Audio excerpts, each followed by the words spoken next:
Hello my dear friends. तो अभी हमारा बाइनोमियल का आखिरी लेक्चर है ना।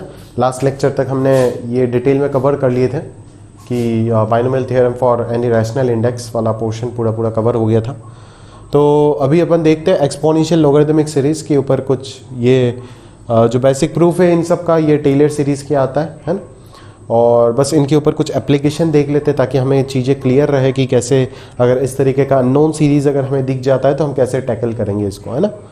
तो चलिए इनको थोड़ा सा देख लेते हैं कुछ प्रॉब्लम्स, एंड देखने के बाद ही हम कोफिशिएंट वाला मेथड को देखेंगे। ठीक, एक्सपोनेंशियल लॉगरिदमिक सीरीज, ये पांचों के पांचों सीरीज, देखो ये चारों सीरीज तो ऑलरेडी आप लिमिट्स में भी पढ़े होंगे। अगर आप लिमिट्स पढ़े हो तो लिमिट्स एक्सपांशन में आपको ये पढ़ाया गया होगा, along with sine, cosine, inverse trigonometric series जितने भी थे उनके साथ साथ ये भी बताया होगा। और ये बताया भी गया होगा कि ये सारे के सारे टेलर सीरीज से प्रूफ होता है। ठीक है, तो आप इनको बस अभी याद रख लीजिए, इतना ही आपके लिए सफिशियंट है। और इन दोनों को अगर सब्ट्रैक्ट कर देंगे तो आपके पास फिफ्थ वाला सीरीज जनरेट हो जाएगा। ठीक है, तो एक चीज़ बस कंडीशन याद रख दीजिएगा, यहाँ पे x का वैल्यू -1 से 1 तक होता है क्योंकि -1 पे log 0 अनडिफाइंड हो जाएगा, और यहाँ पे 1 हट जाता है क्योंकि सिमिलरली log 0 अनडिफाइंड हो जाएगा। क्लियर? तो बस वही कंडीशन रहता है ना। और इन दोनों का इंटरसेक्शन अगर मैं ले लेता हूँ तो यही आएगा mod x लेस देन 1, तो इसीलिए इस जगह पे जो डोमेन है वो mod x लेस देन 1 है। तो ये पांचों के पांचों सीरीज आप याद रख लीजिएगा। ये लिमिट्स में तो आप ऑलरेडी याद कर लिए होंगे, है ना। तो अगर आप लिमिट्स नहीं पढ़े हो अभी तक तो आप ज़रूर लिमिट्स जब पढ़ोगे तो आपको ऐसे ही याद करा दिया जाएगा क्योंकि ये काफ़ी इंपॉर्टेंट सीरीज़ है। और इनके प्रूफ्स जो है वो टेलर सीरीज, मैक्लॉरिन सीरीज से अपन प्रूफ करते हैं। ठीक है, तो प्रूफ में मैं नहीं जा रहा हूँ, बस याद रखने से सफिशिएंट हमारा काम हो जाएगा IIT-JEE के रिस्पेक्ट में, जो भी अगर कहीं पे भी कुछ यूज़ हुआ तो। ठीक है, वैसे ही ये इररिलेवेंट बट फिर भी बता देना सही है मेरे ख्याल से, छोटा सा चीज़ है, बता देते हैं। तो चलिए इस तरीके से सीरीज़ का समेशन कैसे निकालेंगे एक बार फटाफट देख लेते हैं। ठीक है, तो यहाँ पे क्या लिखा गया आप देख सकते हो, 1/1 फैक्टोर 1 + 1/2 फैक्टोरियल + 1/4 फैक्टोरियल। तो आपके पास एक सीरीज है e⁻x का, आप देख सकते हो 1 + x/1 फैक्टोरियल x² 2 फैक्टोरियल। तो यहाँ पे 1 फैक्टोरियल 3 फैक्टोरियल ये सारे जो सेकंड टर्म फोर्थ टर्म है वो सब गायब हो गया। मतलब अगर आपको गायब करना है तो ऑब्वियसली आपको क्या करना होगा, एक बार आप e⁻1 लिख सकते हो जो कि कितना आ जाएगा 1 + 1/1 फैक्टोरियल + 1/2 फैक्टोरियल + 1/3 फैक्टोरियल। इस फीलिंग के साथ ये चलेगा। ठीक है, और एक और बार अगर मैं e⁻−1 कर देता हूँ तो ये कितना आ जाना है, यहाँ से ये आ जाना है आपका 1 - 1/1 फैक्टोरियल + 1/2 फैक्टोरियल, है ना, -1/3 फैक्टोरियल। इस तरीके से चीज़ें आगे बढ़ेगा। सही बात है। ठीक है, तो अगर मैं इन दोनों को ऐड करता हूँ तो ये कितना आएगा, e + 1/e = 2 × 1 + 1/2 factorial + 1/4 factorial + ... up to infinity. सही बात है। ठीक है, तो ये आ जाएगा 1 + 1/2 factorial + 1/4 factorial + ... up to infinity. और इनका वैल्यू कितना आ जाना है, e + 1/e whole divided by 2, that is e² + 1/2e। सही है, तो यही हो जाएगा आपका फाइनल आंसर। तो ये काफ़ी इजी पैटर्न की सीरीज है ना। हिंट कहाँ से मिला, ये 2 फैक्टोरियल 4 फैक्टोरियल 6 फैक्टोरियल और न्यूमरेटर में सारे के सारे 1 दिख रहा है, तो वही एक्सपोनेंशियल सीरीज का हिंट मिल गया यहाँ से। क्लियर? सिमिलरली आप समझ सकते हो कि यही दोनों जगह पे अगर मैं ऐड ना करके अगर सब्ट्रैक्ट कर देता हूँ तो मेरे पास सेकंड वाला सीरीज तैयार हो जाएगा। क्लियर? तो इजीली आप सेकंड वाला खुद से कर सकते हो, उसमें कोई खास दिक्कत वाली बात नहीं है। आगे चलते हैं नंबर 3 वाले में। नंबर 3 वाला थोड़ा सा अटपटा सा लग रहा है, आपको दिख रहा होगा 3 फैक्टोरियल 5 फैक्टोरियल 7 फैक्टोरियल, ये तो इसके तरह दिख रहा है ना। और ये सारे के सारे इन्फिनिट सीरीज है, याद रखना। अगर ये फाइनाइट सीरीज होता तब तो हम ऐसे नहीं कर सकते ना, क्योंकि एक्सपोनेंशियल सीरीज, लॉगरिदमिक सीरीज जो भी आता है binomial theorem with for rational index के साथ रिलेटेड, वो सारे के सारे इन्फिनिट सीरीज होते हैं, आप जानते हो। ठीक है, तो इन्फिनिट सीरीज है और इसीलिए आपको यहाँ पे इन्फिनिटी तक लिखा गया है। अगर वही सीरीज फाइनाइट समेशन दिया जाता तो क्या पता आप सिग्मा नोटेशन से यहाँ से इसको सॉल्व करते। समझ हो ना मेरी बात, वही प्रॉब्लम है। ठीक है, तो यहाँ पे बस फ्लेवर तो सिग्मा नोटेशन का ही है ना, ज़्यादा से ज़्यादा प्रॉब्लम है। बट उसको अगर इन्फिनिटी तक चला जाता है तो सिग्मा अप टू इन्फिनिटी कैसे कैलकुलेट करेंगे, वही चीज़ पे आपको exponential and logarithmic series help करेगा। सही बात है। तो ज़रा ध्यान से देखते हैं, 1/3 फैक्टोरियल + 2/5 फैक्टोरियल + 3/7 फैक्टोरियल। पैटर्न तो इसी जगह का लग रहा है ना। बट अगर पावर में न्यूमरेटर में सारे के सारे 1 होता तो यहाँ पे x का वैल्यू 1 डाल के अपन निकाल सकते थे, या फिर 2 2² 2³ ऐसा अगर होता तो ठीक रहता। बट यहाँ पे तो 2 3 इस तरीके का अजीबोगरीब चीज़ें दिख रहा है। तो एज यहाँ पे 2 3 इस तरीके का चीज़ें दिख रहा है, तो बेटर है कि आप क्या कर दो, आप एक बार जनरल टर्म लिख दो। तो अगर आप जनरल टर्म लिख दोगे तो ये कितना हो जाएगा, न्यूमरेटर में मान सो आप n मान सकते हो, ठीक है। और डिनोमिनेटर में जो जनरल टर्म आपको दिख रहा होगा वो ऑब्वियसली कितना दिख रहा होगा, 2n+1 का फैक्टोरियल दिख रहा होगा। सही बात है, 2n+1 का फैक्टोरियल आपको दिख रहा होगा। अच्छा, अभी तो आपका समेशन जो आएगा वो समेशन बेसिकली कितना होगा, वो समेशन हो जाएगा n इज इक्वल टू 1 से कहाँ तक, इन्फिनिटी तक। यही प्रॉब्लम करेगा, है ना। बाकी प्रॉब्लम ये कर सकता है, बट फ्लेवर जो है, थॉट जो है, वो थॉट तो आपका सिग्मा नोटेशन का जो थॉट है, यहाँ पे क्या करोगे, ऑब्वियसली आप डिफरेंस क्रिएट करने के बारे में सोचोगे। और वो डिफरेंस आप कैसे क्रिएट करोगे, अगर यहाँ पे 2n आपको दिख रहा है तो ऑब्वियसली न्यूमरेटर में भी 2n बनाने के बारे में आप सोच रहे होंगे। और वो 2n अगर आपको बनाना है तो हाफ और 2 से यहाँ पे एडजस्टमेंट आपको ज़रूर करना चाहिए, करना पड़ेगा इनफैक्ट। तो अगर आप एडजस्टमेंट करने के बारे में सोचते हो तो यहाँ पे 2n लगाओगे और यहाँ पे कितना आ जाएगा, 2n+1 का फैक्टोरियल आ जाएगा। सही बात है, तो यहाँ से हाफ आ जाएगा और ये हो जाएगा n का वैल्यू 1 से इन्फिनिटी, और ये आ जाएगा 2n+1 - 1, ठीक है। और नीचे आ जाएगा 2n+1 का फैक्टोरियल। सही बात है, तो 2n+1 को अगर 2n+1 फैक्टोरियल से डिवाइड कर देंगे तो कहीं ना कहीं यहाँ से हमारे पास आ जाएगा half into sigma 1/2n factorial आ जाएगा, है ना। और माइनस ये हो जाएगा सिग्मा 1/2n+1 का फैक्टोरियल। सही है, तो यहाँ पे n का वैल्यू 1 से लेकर के इन्फिनिटी आ जाएगा और यहाँ पे भी n का वैल्यू 1 से लेकर के इन्फिनिटी आ जाएगा। सही बात है, क्लियर है। चलो, तो ये हाफ आ जाएगा, सही है। और इसका समेशन कितना आएगा ज़रा ध्यान से बोलो तो, है ना। हाफ तो मान लीजिए यहाँ से कॉमन 1/2n फैक्टोरियल है ना, तो ये कितना आ जाएगा, 1/2 factorial plus 1/4 factorial up to dot infinity तक, ठीक है। तो ये इन्फिनिटी वाला सीरीज ही आप सीक्वेंस में नहीं निकाल सकते हो, है ना, इसीलिए आपको ये एक्सपोनेंशियल और लॉगरिथमिक सीरीज बताया जा रहा है, ठीक है। तो बस देखिए, अभी न्यूमरेटर में सारे के सारे 1 आ गया, तो अभी तो ये आपका प्लेटफॉर्म में घुस गया ना, क्लियर है। अभी ये वाला सीरीज का समेशन अभी आप ताज़ा निकाल करके आए हो, ठीक है ना। इससे आप 1 माइनस कर दोगे तो ये आंसर मिल जाएगा। बेसिकली इसका आंसर कितना हो जाएगा, e² + 1/2e - 1। और सिमिलरली ये आंसर अभी आप सेकंड वाले क्वेश्चन में देख रहे हो, जो सेकंड वाले क्वेश्चन का आंसर आएगा उससे आप -1 कर दीजिएगा तो ये आंसर आपको मिल जाएगा। बात समझ में आ रहा है ना, क्लियर है। तो सिग्मा नोटेशन का भी थोड़ा सा रिवीजन हो गया इसके साथ साथ, और उसी का ही एप्लीकेशन आपको बेसिकली दिख रहा है, क्लियर है। चलिए, तो इरेज करते हैं इसको। नंबर 3 प्रॉब्लम अपन ने बता रखा है, ठीक है। तो चलते हैं अगले प्रॉब्लम, दैट इज नंबर 4 में, ठीक है। चलिए स्टार्ट करते हैं। सिमिलरली वही सिग्मा नोटेशन आपको यहाँ पे दिख रहा होगा, फ्लेवर सेम है, इसमें खास कोई दिक्कत वाली बात नहीं है ना, उसमें ज़्यादा कोई मसाला नहीं है, ठीक है। मैं एक बार देख लेता हूँ, मेरे को करना चाहिए, आपको करना चाहिए। n² n फैक्टोरियल, तो ये n/n-1 फैक्टोरियल, n-1 + 1, तो ये आ जाएगा 1/n-2 फैक्टोरियल -1/n-1 फैक्टोरियल। सही है, तो 1/n-2 फैक्टोरियल अगर मैं n का वैल्यू यहाँ से ब्रेक करूँगा तो ये भी e का आंसर देगा और वो भी e देगा, ठीक है ना।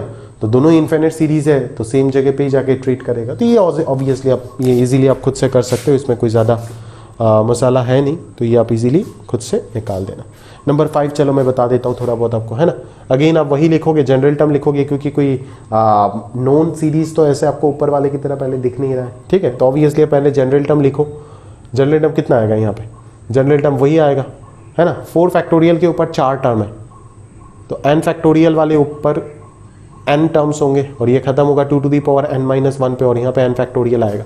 तो बेसिकली ऊपर वाला जो है वो कितना है, a × r to the power n-1 divided by r-1, तो 1 ही होगा, और यहाँ पे n फैक्टोरियल आ जाएगा। तो ये बेसिकली 2 power n-1/n फैक्टोरियल दिख रहा होगा। सही, क्लियर। चलो, तो इसको अगर मैं देयरफॉर Sn अगर लिखता हूँ तो Sn क्या हो जाएगा, सिग्मा Tn हो जाएगा, n का वैल्यू 1 से इन्फिनिटी तक। सही, तो ये कितना आ जाएगा आपका, sigma 2 power n/n factorial minus sigma 1/n factorial. सही है, तो इसका अगर मैं बात करूँ तो ये कितना दिख रहा है आपको, 1 अगर रखोगे तो 2/1 factorial plus 2² / 2 factorial plus 2³ /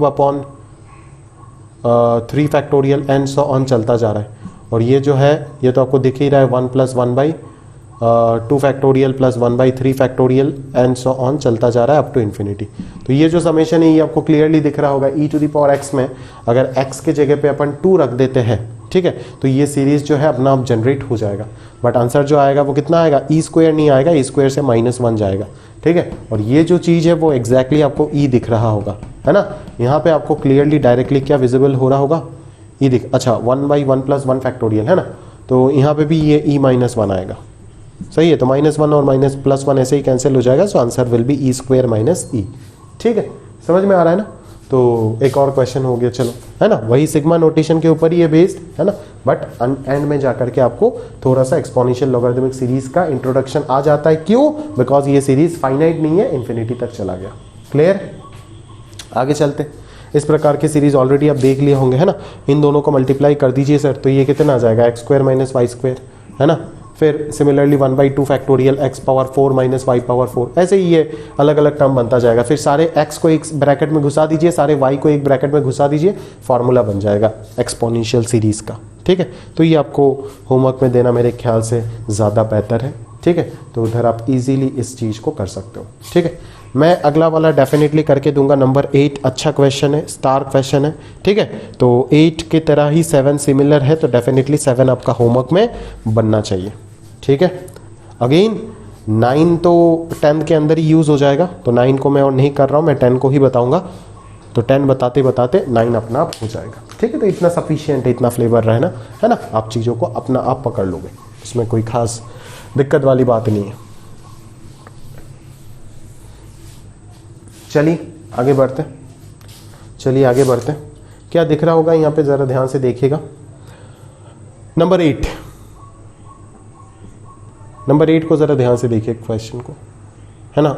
sigma n बराबर 1 से लेकर के इन्फिनिटी तक n² + 1 डिवाइडेड बाई n + 2। यहाँ पे दिख रहा है आपको x⁴n/n फैक्टोरियल। ठीक है, तो दोस्त एक चीज़ आप नोटिस करो सबसे पहले कि यहाँ पे n + 2 दिख रहा है, यहाँ पे n फैक्टोरियल दिख रहा है, तो किस चीज़ का कमी है? आपको क्या लग रहा है कि कौन सा चीज़ मिसिंग है? ऑब्वियसली जो आपको लग रहा है वही है, n + 1 मिसिंग है। तो अगर n + 1 मिसिंग है तो सबसे पहला आपका काम है कि n + 1 को लेकर के आना, पिक्चर में n + 1 को लेकर के आना, ताकि नीचे वाला किस में कन्वर्ट हो जाए, एक परफेक्ट फैक्टोरियल में कन्वर्ट हो जाए। n + 1 नीचे आते ही n + 2 फैक्टोरियल बन जाएगा, क्योंकि यहाँ पे n फैक्टोरियल ऑलरेडी प्रेजेंट है। ठीक है, अच्छा, अभी आपको इस चीज को डिफरेंस में क्रिएट करना है या समेशन में क्रिएट करना है, मतलब अलग अलग टर्म में ब्रेक करना है, स्प्लिट करना होगा, स्प्लिटिंग जैसे आप करते थे ना सीक्वेंस एंड सीरीज में। तो अगर इसको स्प्लिट नहीं कर पाओगे आप तो प्रॉब्लम हो जाएगा। क्यों प्रॉब्लम होगा सर, ऐसा क्या दिक्कत है यहाँ पे? क्योंकि अगर आप स्प्लिट नहीं कर पाए, आप जरा ध्यान से सोचो ना, अगर आप स्प्लिट नहीं कर पाए तो प्रॉब्लम्स तो आना ही आना है। यहाँ पे क्या प्रॉब्लम्स आना है, देखो दोस्त, कि आप सीरीज का समेशन कैसे निकालोगे। अभी अगर आप स्प्लिट करने जाओगे तो प्रॉब्लम आ जाएगा आपके पास कि सर ऊपर को तो फैक्टोरियल में एक्सप्रेस करना पड़ेगा, बट ऊपर को अपन फैक्टोरियल में एक्सप्रेस कैसे करेंगे? मतलब आपको तो ऊपर n + 2 n + 1 n वो सब अगर होता तो आप इजीली कैंसिल आउट करके कुछ ना कुछ कर सकते थे। ठीक है, बट एज आपको अभी ऊपर वो सब नहीं दिख रहा है, तो आपका ये रिस्पॉन्सिबिलिटी है वो सब क्रिएट करना। तो क्वेश्चन का जो मेन टफनेस है वो इसी जगह पे है कि यहाँ पे क्रिएट करना है तो क्या क्रिएट करना है, और अगर वो पता चल गया क्या क्रिएट करना है तो कैसे क्रिएट करना है। तो सबसे पहले पॉइंट है कि नीचे n + 2 फैक्टोरियल है, ऊपर वाला पॉलिनोमियल जो है वो एक क्यूबिक पॉलिनोमियल है ना। तो इसमें अगर सबसे पहला 3 फैक्टर में देखो n + 2 n + 1 n, उन तीनों को ही क्रिएट कर देते ऊपर।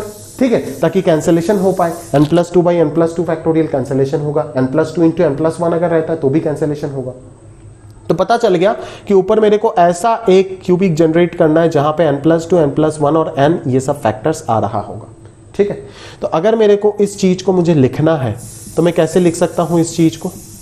इस चीज को मैं कैसे लिख सकता हूं? इस चीज को मैं ऐसे लिख सकता हूं ना, इसको मैं n + 2 n + 1 × n लिख देता हूं, है ना। इधर भी n³ आ रहा है हाईएस्ट डिग्री, यहाँ पे भी n³ आ रहा है। ठीक है, वो मिल चुका है ना। मान लीजिए इसका कोफिशिएंट मैं a लगा देता हूं, फिर मैं इक्वेट करके ABC का वैल्यू जो भी आ रहा है निकाल दूंगा। फिर अगला कोफिशिएंट अगर मैं ढूंढूंगा ऑब्वियसली वो क्या होगा, अब एक बार सोच करके देखिए ना, अगला कोफिशिएंट अगर मैं ढूंढूंगा तो ऑब्वियसली मैं किसको छोड़ूंगा, किसको छोड़ूंगा? n + 2 तो मेरा रहना ही पड़ेगा, क्योंकि सबसे पहला टर्म ही n + 2 आएगा। तो अगला कोफिशिएंट अगर ढूंढोगे तो बच्चे यहाँ पे गड़बड़ कर लेते हैं, n + 1 × n लिख देते हैं। n + 1 × n नहीं होगा, n को हटाओ, n + 2 × n + 1 होगा। समझो मेरी बात, मैं सही बोल रहा हूँ ना? ताकि इससे जब ये डिवाइड होगा तो अपना आप ये 1/n फैक्टोरियल आ जाएगा। ठीक है, फिर उसके अगले वाले पे मैं n + 1 को भी हटा दूंगा तो n + 2 आ जाएगा, मान लो, है ना। इस तरीके से स्प्लिट कर सकते हैं, और आखिरी वाले पे कोई भी कांस्टेंट टर्म डाल दो d। समझो मेरी बात? ठीक है, तो अभी आप दोनों तरफ इक्वेट करके, है ना, आप ABCD का वैल्यू निकाल दीजिए।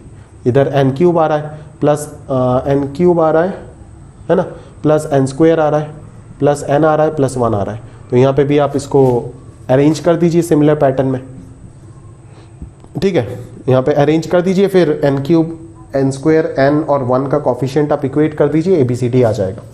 तो अगर मैं इस तरीके से इसको लिखा तो फायदा क्या हो जाएगा, यहाँ से देखो, जब आप इस चीज को न्यूमरेटर में लिखोगे तो ये चीज सिंप्लीफाई होकर के क्या आएगा, दिस अपॉन n+2 फैक्टोरियल कितना आ जाएगा, a divided by n+2 into n+1 into n-1 factorial आ जाएगा। फिर b डिवाइडेड बाई कितना आ जाएगा, n factorial, plus c divided by आ जाएगा n+1 फैक्टोरियल, और प्लस d डिवाइडेड बाई तो n+2 फैक्टोरियल ही रहेगा, ठीक है। और इन सब में जब आप सिग्मा लगाओगे 0 से 1 से इन्फिनिटी तक, तो ये ABCD तो कांस्टेंट है, बाहर आ जाएगा, ठीक है। और ये सारे के सारे आंसर क्या आएगा, अच्छा बाजू में x to the power n भी है, बाजू में x to the power n भी है, ठीक है। तो अगर मैं यहाँ पे n का वैल्यू 1 से लिखना चालू करता हूँ, है ना, तो ये सारे के सारे परफेक्ट सीरीज में कन्वर्ट हो जाएगा, ठीक है। जैसे कि अगर मैं यहाँ पे n का वैल्यू 1 से लिखता हूँ तो ये 0 फैक्टोरियल आएगा, है ना। और अगर n का कोई वैल्यू रख के यहाँ पे नेगेटिव आ रहा है तो उसको इग्नोर कर दोगे आप, है ना, पॉजिटिव वाले से स्टार्ट करोगे। तो a अगर बाहर आ गया तो ये कितना आ जाएगा, 1/1 पुट करने से तो x आ रहा है सिर्फ, है ना, 2 पुट करने से x स्क्वायर बाई 1 फैक्टोरियल आ रहा है, 3 पुट करने से x क्यूब बाई 2 फैक्टोरियल आ रहा है। ऐसा चीज़ें आपको दिख रहा है नहीं दिख रहा है, एग्जैक्टली आपको ऐसा चीज़ें दिख रहा होगा यहाँ से, सही बात है, क्लियर है क्या। चलो तो ये सीरीज कंटिन्यू होता जाएगा।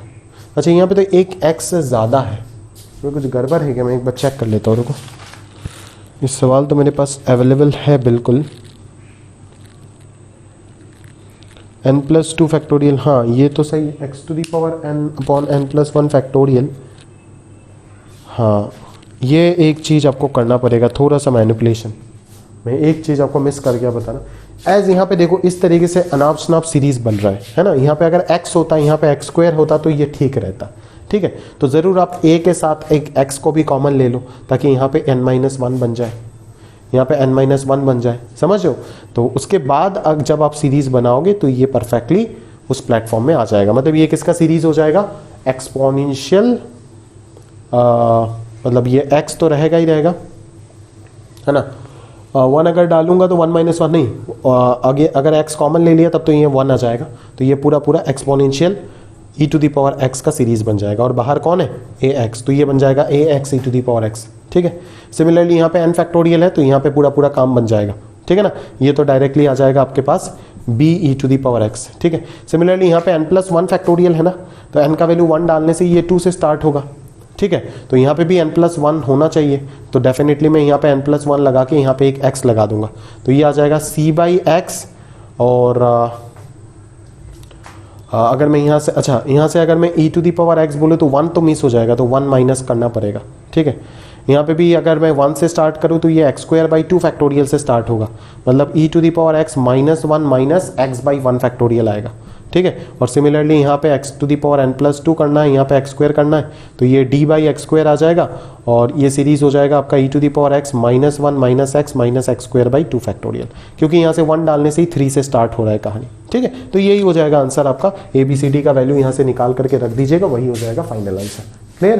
तो यहाँ पे बस एक ट्रिकी चीज़ था, तो सीरीज में कन्वर्ट करने के लिए इसको इस प्लेटफॉर्म में आपको बनाना पड़ रहा था, सही बात है, क्लियर। चलो अच्छी बात है, ठीक है, अच्छा सवाल है, बता दिया हमने लॉजिक पूरा आपको कि किस तरीके से, इस तरीके से अजीब और गरीब अगर आपको पास समेशन मिल जाता है तो उसका आंसर आप निकालोगे, ठीक है। तो मैं थोड़ा सा फास्ट बता रहा हूँ क्योंकि अभी तक बाइनोमियल में आप काफ़ी मैच्योर हो गए, मैं थोड़ा सा स्पीड में बताऊंगा तो भी आप पकड़ लोगे ऐसा मैं सोचता हूँ। और अगर नहीं समझ में आ रहा है तब तो अपन क्लास में डिस्कस करेंगे अकॉर्डिंगली, डाउट्स आप चिंता ना करें।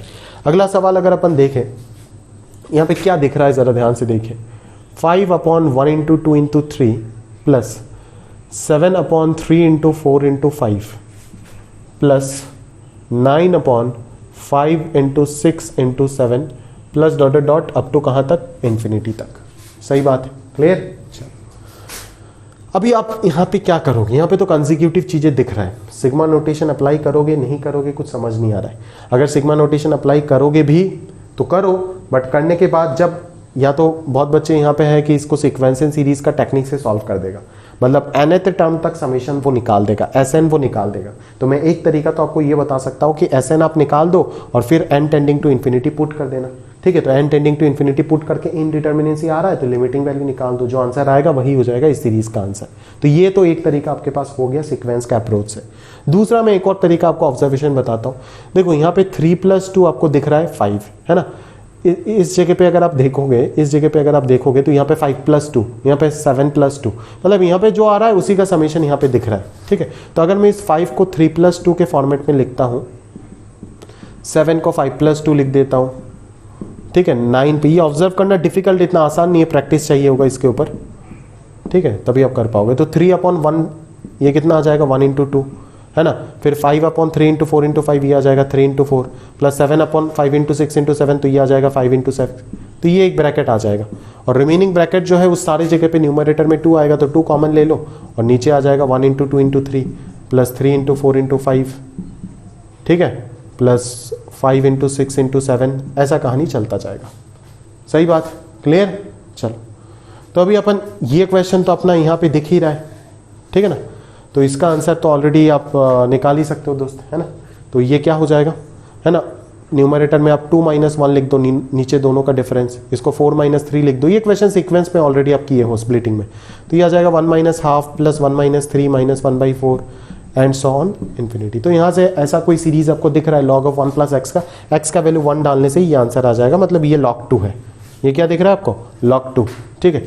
बट अगर मैं यहाँ पे बात करूँ तो यहाँ पे कहानी क्या आ रहा है, यहाँ पे कहानी क्या आ रहा है, देखो जरा, 1/1 × 2 × 3 प्लस अप टू इन्फिनिटी तक, इसको कैसे निकालेंगे, ये आपको सोचने वाली बात है, ठीक है। चलिए तो सोचते हैं अकॉर्डिंगली, है ना, सोचते हैं अकॉर्डिंगली। अच्छा, एक चीज़ देखो, log 2 का वैल्यू आपके पास क्या आ रहा है, ये आ रहा है, ठीक है। log 2 का वैल्यू आपके पास ये आ रहा है, सही बात है।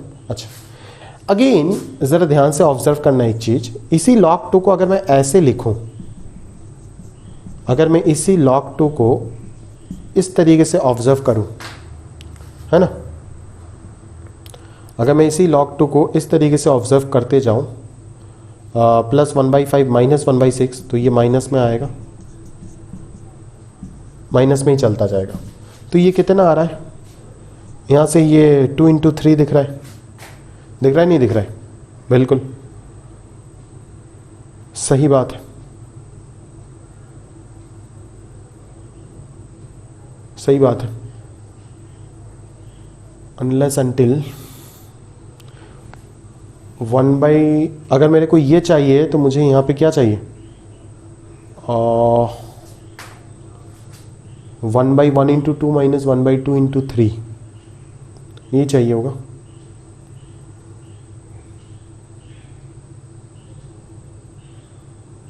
ओके,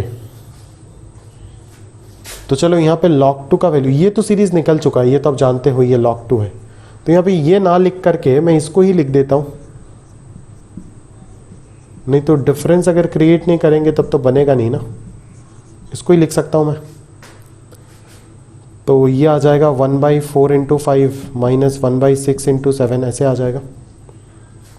इन दोनों इक्वेशन को अगर ऐड कर देते हैं तो ये 2 log 2 आ जाना है ना, और यहाँ पे ये क्या आ जाना है, 1 रहने दो, 1/1 × 2 माइनस 1/2 × 3 प्लस 1/3 × 4 माइनस 1/4 × 5, ऐसा चीज़ें जनरेट हो रहा है।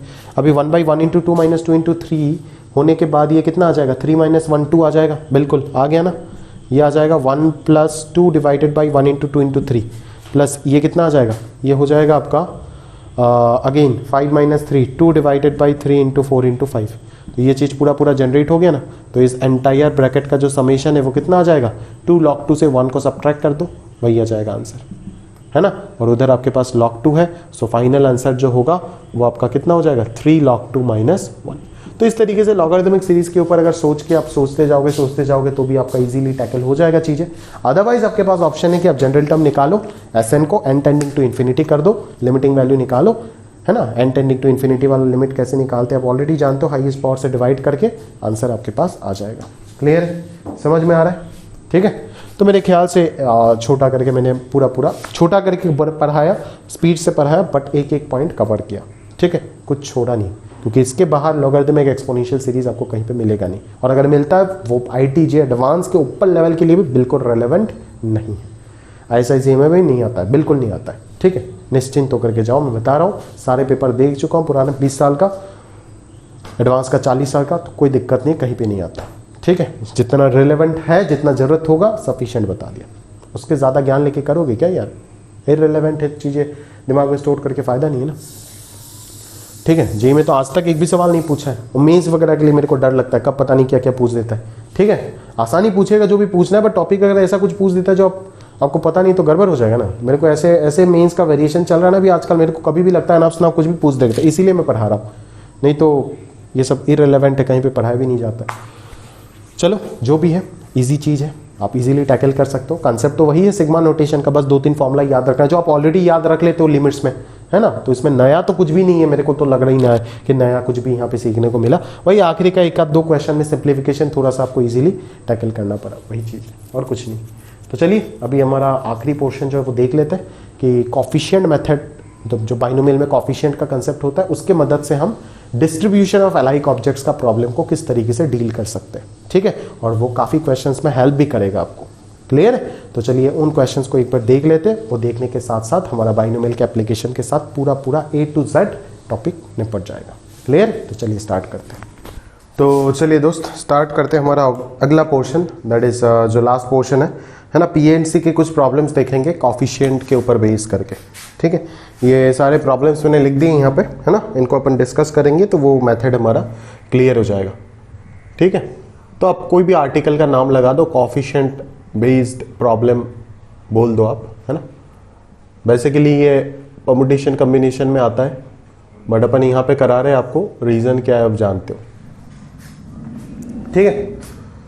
तो ज़रा ध्यान से देखो, है ना। मैं सबसे पहले एक एग्जांपल ले रहा हूँ इस चीज़ को एक्सप्लेन करने के लिए। बेसिकली मैं थियरी लिखा नहीं और मेरे पास जगह बचता नहीं है, ठीक है। तो थियरी में थोड़ा सा डिक्टेट कर दूंगा, आप लिख लीजिएगा, अकॉर्डिंगली हो जाएगा, है ना। तो मेरे पास एक एग्जांपल है यहाँ पे, 4 identical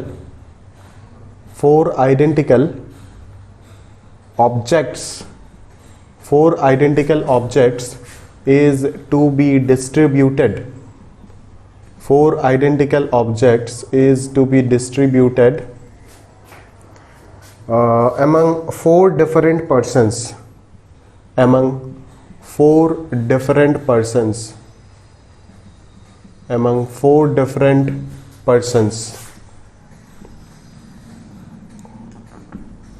Find total number of ways. Find total number of ways. Find total number of ways. Okay, चलो तो find total number of ways. अब जरा ध्यान से देखिएगा, है ना, कि किस तरीके से हम इसको निकालते हैं। हमारे पास 4 आइडेंटिकल ऑब्जेक्ट हैं और ये 4 आइडेंटिकल ऑब्जेक्ट हमें 4 पर्सन को डिस्ट्रीब्यूट कर देना है, ठीक है। तो कितने तरीके से हो सकते हैं? तो ऐसा भी हो सकता है कि किसी पर्सन को आप, यहाँ पे कोई कंडीशन नहीं है कि हर एक पर्सन को एटलीस्ट एक देना ही पड़ेगा, ऐसा कोई रोक टोक नहीं है। तो ब्लाइंडली आप क्या सोचोगे कि भाई किसी भी इंसान को कुछ भी मिल सकता है ना। कोई इंसान अगर चाहता है कि मैं तो कुछ नहीं लेना चाहता तो भी पॉसिबल है, सही बात है, क्लियर है। तो सारे कहानी यहाँ पे पॉसिबल है, यहां तक समझ गया सर। तो अगर distribution of alike objects as 4 identical objects, तो अलाइक है, तो डिस्ट्रीब्यूशन ऑफ अलाइक ऑब्जेक्ट्स के कंसेप्ट से अगर मैं सोचूं इस चीज को, पूरा सिचुएशन को एनालाइज करने का कोशिश अगर करूं, तो मेरे को कहीं ना कहीं ये लगेगा कि भाई 4 आइडेंटिकल ऑब्जेक्ट्स को आप क्या करना चाहते हो, डिस्ट्रीब्यूट करना चाहते हो 4 पर्सन्स पे। तो मैं मान लेता हूं पहला पर्सन जो है उनको x1 नंबर ऑफ आइटम्स मिला, दूसरे पर्सन को x2 नंबर ऑफ आइटम्स मिला, तीसरे पर्सन को x3 नंबर ऑफ आइटम्स मिला और चौथे वाले को x4 मिला। और सबका समेशन कितना हो जाएगा? 4 हो जाएगा, क्योंकि टोटल मेरे पास 4 ही ऑब्जेक्ट है डिस्ट्रीब्यूट करने के लिए। अच्छा, तो इन वेरिएबल्स के ऊपर रेस्ट्रिक्शन क्या हो जाएगा? इन वेरिएबल्स के ऊपर रेस्ट्रिक्शन हो जाएगा कि सर देखो x1 x2 x3 x4 ये चारों के चारों ही सर 0 तो हो सकता है ना, साइमल्टेनियसली नहीं हो सकता है zero, but at A time तो जीरो हो सकता है ना। मान लो x1 मतलब पहले पर्सन को मैंने कुछ भी नहीं दिया, इनको 2 दे दिया, इनको 1 दे दिया, इनको 1 दे दिया, तो भी तो मैंने 4 पर्सन में डिस्ट्रीब्यूट कर दिया ना 4 आइडेंटिकल ऑब्जेक्ट्स को, ठीक है। तो x1 x2 x3 x4 तीनों के ऊपर जो कंडीशन लगेगा वो कंडीशन क्या होगा, 0 से लेकर के 4 तक होगा। और मैक्सिमम एक पर्सन को आप कितना दे सकते हो, 4 के चारों दे सकते हो, बाकी सारे के सारे 0। अगर आपके पास 4 ही ऑब्जेक्ट है तो किसी भी एक को 5 थोड़ी ना आप दे पाओगे, नहीं दे पाओगे, क्लियर है।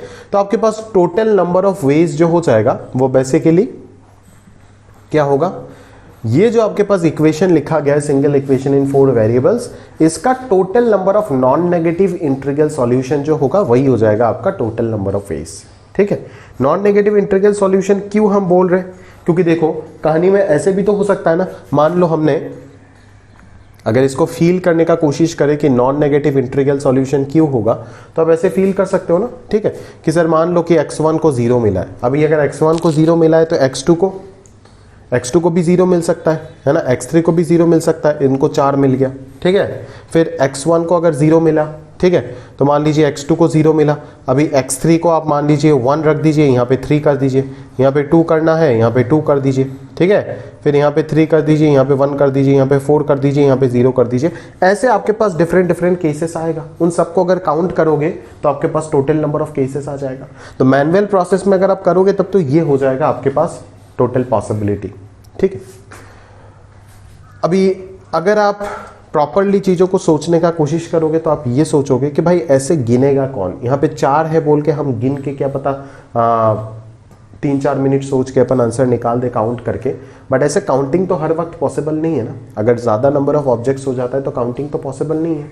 तो इसी जगह पे आपका डिस्ट्रीब्यूशन ऑफ अलाइक ऑब्जेक्ट्स का कंसेप्ट आता था, है ना। अपन फॉर्मूला करते थे ना, सम प्लस वेरिएबल माइनस 1 अपन वेरिएबल सी वेरिएबल माइनस 1, ठीक है। तो सम टोटल कितना है 4, वेरिएबल्स यहाँ पे कितने हैं 5, और सारे वेरिएबल पे के ऊपर फॉर्मूला, ये फॉर्मूला तभी लगेगा जब सारे वेरिएबल्स के ऊपर कंडीशन क्या होगा, नॉन नेगेटिव कंस्ट्रेंट का कंडीशन होगा। तो यहाँ पे सारे के सारे ग्रेटर देन इक्वल टू 0 है, अगर ग्रेटर देन इक्वल टू 1 होता तो वेरिएबल को सब्स्टिट्यूट करना पड़ता।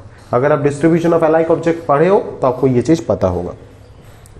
तो ये 4 + 4 - 1 C4 - 1 होगा, और ये आ जाएगा कहीं ना कहीं 7C3, ठीक है। तो इसको कैलकुलेट कर लेंगे तो जो भी आएगा वही हो जाएगा आपका फाइनल आंसर। दैट इज, मान लीजिए आप 7 × 6 × 5 × 4 डिवाइडेड बाई 3 × 2, ठीक है। तो यहाँ से 6 निपट गया, ठीक है, 6 यहाँ पे निपट, तो 4 × 5 और 7, आंसर कितना मैं देख लेता हूँ एक बार। आंसर मेरे पास अवेलेबल तो है बिल्कुल, इसमें कोई शक वाली बात नहीं है। हाँ आंसर तो है अवेलेबल, बट इसी फॉर्मेट में है, क्या करें, 7C3 ही दिया हुआ है आंसर। तो खैर आप निकाल दीजिएगा, इजीली आप कर लेंगे, ठीक है। तो ये सिखाना मेरा इंटेंशन ये नहीं था, ये मैंने बस आपको रिवाइज करवाया कि नहीं चीज़ें आपको कनेक्ट हो जाए, है ना, कि नहीं ये जो कर रही है कोई नया चीज़ नहीं कर रही, ये पुराना चीज़ों को ही हम पढ़ रहे, जो पढ़े हुए चीज़ है पीएनसी में उसी चीज़ को पढ़ रहे, बस इसको थोड़ा सा अलग वे में पढ़ रहे, ठीक है। कोफिशिएंट के मदद से कैसे करेंगे वो। तो ये जो मैनुअल प्रोसेस है, ये काउंटिंग प्रोसेस या फिर ये डिस्ट्रीब्यूशन ऑफ अलाइक ऑब्जेक्ट का कंसेप्ट, ये आप ऑलरेडी जानते हो, है ना। तो मैं आपको यहाँ पे एक नया मेथड सिखाने वाला हूँ कि कोफिशिएंट के मदद से आप यहाँ पे कैसे बाइनोमियल के मदद से यहाँ पे चीज़ों को सॉल्व कर सकते हो, उसको ज़रा ध्यान से देखिएगा, ठीक है। तो अगर मैं कोफिशिएंट के मदद से बात करूँ तो मैं यहाँ पे क्या बोल सकता हूँ, मैं बोल सकता हूं कि भाई अगर आपको 4 चीज़ों को, है ना, बेसिकली डिस्ट्रीब्यूट करना है 4 पर्सन्स में, है ना, तो क्या हो जाना है, बेसिकली देखो क्या हो जाना है, वही है आपका, मान लीजिए x1 + x2 + x3 + x4 = 4। इसी इक्वेशन का total number of non negative integral solution चाहिए, जहां पे x1 x2 x3 x4 ये सारे के सारे के ऊपर कंडीशंस लगा हुआ है 0 से लेकर के क्या 4 तक, 0 से 4 तक, सही बात, क्लियर है। चलो तो अभी जरा ध्यान से देखिए, बातों को समझने का प्रयास कीजिए, ठीक है। तो ऐसे अगर होता है तो मैं क्या सोचूंगा, मैं ऐसे सोच सकता हूं ना कि भाई अगर मैं एक एक्सपांशन में इस चीज का कोफिशिएंट ढूंढता हूं तो मेरे को इस इक्वेशन का total number of non negative integral solution मिल जाएगा। तो अगर मैं बोलूं कोफिशिएंट ऑफ, है ना, यहाँ पे कितना चाहिए, 4 चाहिए, तो यहाँ पे जितना है x के पावर में भी उतना ही लिखोगे। इसको मैं जनरलाइज करके लिखा दूंगा, अब चिंता मत करो, बाकी अभी समझने का प्रयास करो, ठीक है। इन x1 के पास पॉसिबिलिटी क्या है, 0 से लेकर के 4 तक, x1 to the power 0 plus x1 to the power 1 plus x2 to the power x1 क्या लिख रहा हूँ, अब डायरेक्टली x देकर ही लिखो, x1 x2 का कोई ज़रूरत नहीं है यहाँ पे, है ना, ये एक्सपांशन, ठीक है, इनटू x2 के पास भी सेम कंडीशन है। ये जो ब्रैकेट के अंदर लिखोगे वो कंडीशन का देख के लिखोगे, और किसका कॉफिशिएंट चाहिए वो आपको ये टोटल आपको बताएगा। क्लियर है? कंटिन्यू करोगे तो ये कितना आ जाएगा, एग्जैक्टली ये सब हटा दो तो ये टू दी पावर 4 आ जाएगा, 4 बार आ जाएगा क्योंकि 4 वेरिएबल है। अभी अगर यहाँ पे कंडीशन में ये 2 से स्टार्ट होता तो मैं यहाँ पे x स्क्वायर से कहानी स्टार्ट करता, समझ रहे हो ना, ठीक है, x स्क्वायर से कहानी स्टार्ट करता। बोले सर क्यों, क्योंकि इसको फील करने का कोशिश कर, इसका मतलब है कि x1 को ये ब्रैकेट जो हम पहला वाला, ये तो चारों का प्रोडक्ट होकर टू दी पावर 4 आया, चारों के चारों ब्रैकेट एग्जैक्टली इक्वल है, तो इसका मतलब क्या है यहाँ पे, इसका मतलब है कि भाई x1 के पास 0 1 2 3 4 5 पॉसिबिलिटीज है।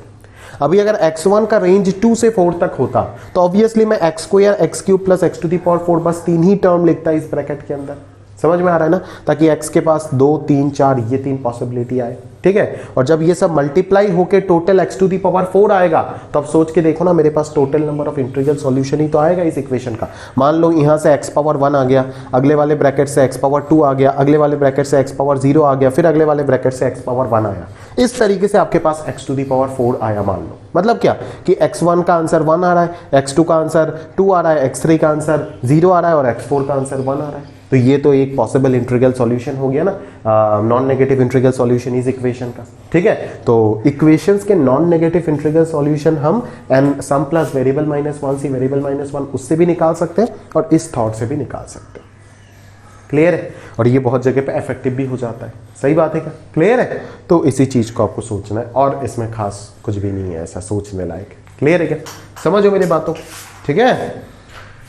तो बस समझिएगा, है ना, कंसेप्ट यही है, इतना सही है बस, उससे ज़्यादा एज सच कुछ भी नहीं है समझाने लायक, ठीक है। तो अगर बेसिक्स को आप बहुत अच्छे से समझ पाओगे, है ना, तो और किसी तरीके का कोई दिक्कत नहीं होगा आपको। अभी जब इसका आंसर निकालने जाओगे आप इस मेथड से, तो आपको वो सब थोड़ा सा बाइनोमियल अप्लाई हो जाएगा। क्या होगा, ये एक जीपी दिख रहा होगा आपको, दिख रहा है नहीं दिख रहा है, जीपी दिख रहा है ना, तो इसको मैं क्या लिख सकता हूँ, क्या लिख सकता हूँ इसको मैं लिख सकता हूँ ना कि मान लो क्या आएगा, 1 into x power 5 minus 1, 5 term है, डिवाइडेड बाई x माइनस 1, ऐसे आ जाएगा। तो ये आ जाएगा x power 5 minus 1 whole power 4, और मान ले या फिर 1 माइनस एक्स पावर 5 लिख दे, और ये बन जाएगा 1 minus x whole power minus 4। तो यहाँ पे नेगेटिव बाइनोमियल इंडेक्स का फॉर्मूला जो है वो अप्लाई हो जाएगा, है ना, और फिर इसको आप स्प्लिट कर देना एंड अकॉर्डिंगली कोफिशिएंट सर्च कर लेना, ठीक है। तो अभी तो आपको लग रहा है सर ये पढ़ाने की जरूरत क्या था, ये तो इतना लेंदी मेथड है, ये डिस्ट्रीब्यूशन के कंपैरिजन में तो काफ़ी लेंदी जा रहा है, ठीक है। बट ऐसे बहुत जगह पे है जहाँ पे डिस्ट्रीब्यूशन वाला फॉर्मूला काम नहीं करेगा, जहाँ पे यही एकलौता रास्ता होगा आपके पास, ठीक है। तो उस चीज़ के लिए मैं आपको ये बता के दे रहा हूँ, सही बात है, क्लियर है क्या? तो चलिए ध्यान से स्टार्ट करते आगे, है ना। ये एक एग्जांपल लिया था मैं, ले करके आपको चीज़ों को समझाया, है ना। देन आगे मैं आपको थोड़ा सा थियोरी लिख करके दिखा देता हूँ, है ना। आप प्रॉपरली निकाल करके रख दीजिएगा, फॉर्मूले से भी और इससे भी, ठीक है, दोनों तरफ से आंसर सेम ही आएगा। बाकी आगे जब क्वेश्चंस मैं करूँगा तब मैं ऐसे ही इसको सॉल्व करके फाइनल आंसर निकाल के दूंगा, आप चिंता मत करें, ठीक है। तो बस ये थॉट आपके अंदर होना चाहिए कि इस तरीके से मैं कॉफिशिएंट किसी एक्सपांशन में लिख के, है ना, डायरेक्टली किसी इक्वेशन का total number of integral solution निकाल सकते हैं, है ना, non negative integral solution. Clear है क्या? समझ में आ रहा है? चलो तो अभी क्या है ना कि जब आप फॉर्मूले से करते हो तो फॉर्मूला आपके लिए तभी वैलिड है जब नॉन नेगेटिव इंटीग्रल सॉल्यूशन आपको पूछा जाएगा। तो अगर नॉन नेगेटिव इंटीग्रल सॉल्यूशन ना पूछ के अगर पॉजिटिव इंटीग्रल सॉल्यूशन पूछता है तब आपको वेरिएबल्स को सब्सटीट्यूट करके उसको नॉन नेगेटिव कंडीशन पे लाना पड़ता था, देन फॉर्मूला लगाना पड़ता था। ठीक है, तो वो सब और यहाँ पे नहीं करना पड़ेगा। यहाँ पे आपको फायदा हो जाएगा कि अगर पॉजिटिव इंटीग्रल सॉल्यूशन पूछा है तो डायरेक्टली आप x टू दी पावर 1 से स्टार्ट कर दोगे, आप x पावर 0 को हटा दोगे। ठीक है ना, समझ में आ रहा है ना, बस यही बेनिफिट है। ठीक है, अच्छा लोग ना इसको सिंप्लीफिकेशन का एक और टेक्निक निकाल देते सोच के। क्या निकालते हैं मैं आपको बताता हूं। लोग मेरे को बोलते हैं कि भाई coefficient of x to the power 4 अगर आपको चाहिए इसमें, तो मैं इसमें coefficient of x to the power 4 लगाऊं और अगर मैं ये इनफाइनाइट सीरीज पे लिखूं तब कोई डिफरेंस है क्या? नहीं, यहां पे कोई डिफरेंस नहीं है। क्यों जानते हो क्या? जब भी मैं x टू दी पावर 4 के बाद x टू दी पावर 5 वाला टर्म लूंगा, समझ रहे हो मेरी बात, x टू दी पावर 5 वाला टर्म लूंगा तो वो x टू दी पावर 5 आगे के ब्रैकेट्स के साथ मल्टीप्लाई होके 5 से बड़ा ही तो आएगा ना। तो उस टर्म में एक्स्ट्रा जितना भी टर्म यहाँ पे आएगा, इनफाइनाइट सीरीज में एक्स्ट्रा जितने भी टर्म आएगा उसमें कोई भी टर्म तो ऐसा मिलेगा ही नहीं जहां पे x टू दी पावर 4 आ रहा होगा। तो इस जगह पे कोई दिक्कत नहीं होगा, मतलब इधर का अपर लिमिट और ये वाला वैल्यू अगर सेम है तो कोई दिक्कत नहीं होगा। तो यहां पे फायदा क्या हो जाएगा, ये डायरेक्टली इनफाइनाइट सीरीज है तो a बाई 1 माइनस आर, तो ये फॉर्मूला क्या लग जाएगा, ये फॉर्मूला लग जाएगा directly 1 minus x whole to the power minus 4 में। और अगर आप यहां पे भी करते तो शायद यहां पे x टू दी पावर 4 का कोई टर्म होता ही नहीं शायद। ठीक है, तो सिर्फ x टू दी पावर 4 का कॉफिशिएंट 1 इंटू दिस पे ही आपको मिलता, वही आपको यहाँ पे दिख रहा है। तो यहाँ पे x टू दी पावर 4 का कॉफिशिएंट निकालना तो कितना आसान है। याद करो ना वो फॉर्मूला मैंने आपको सिखाया था, c के नीचे कितना आएगा, जिसका कॉफिशिएंट चाहिए x to the power r का कॉफिशिएंट चाहिए तो r आएगा, तो 4 का चाहिए तो 4 आएगा।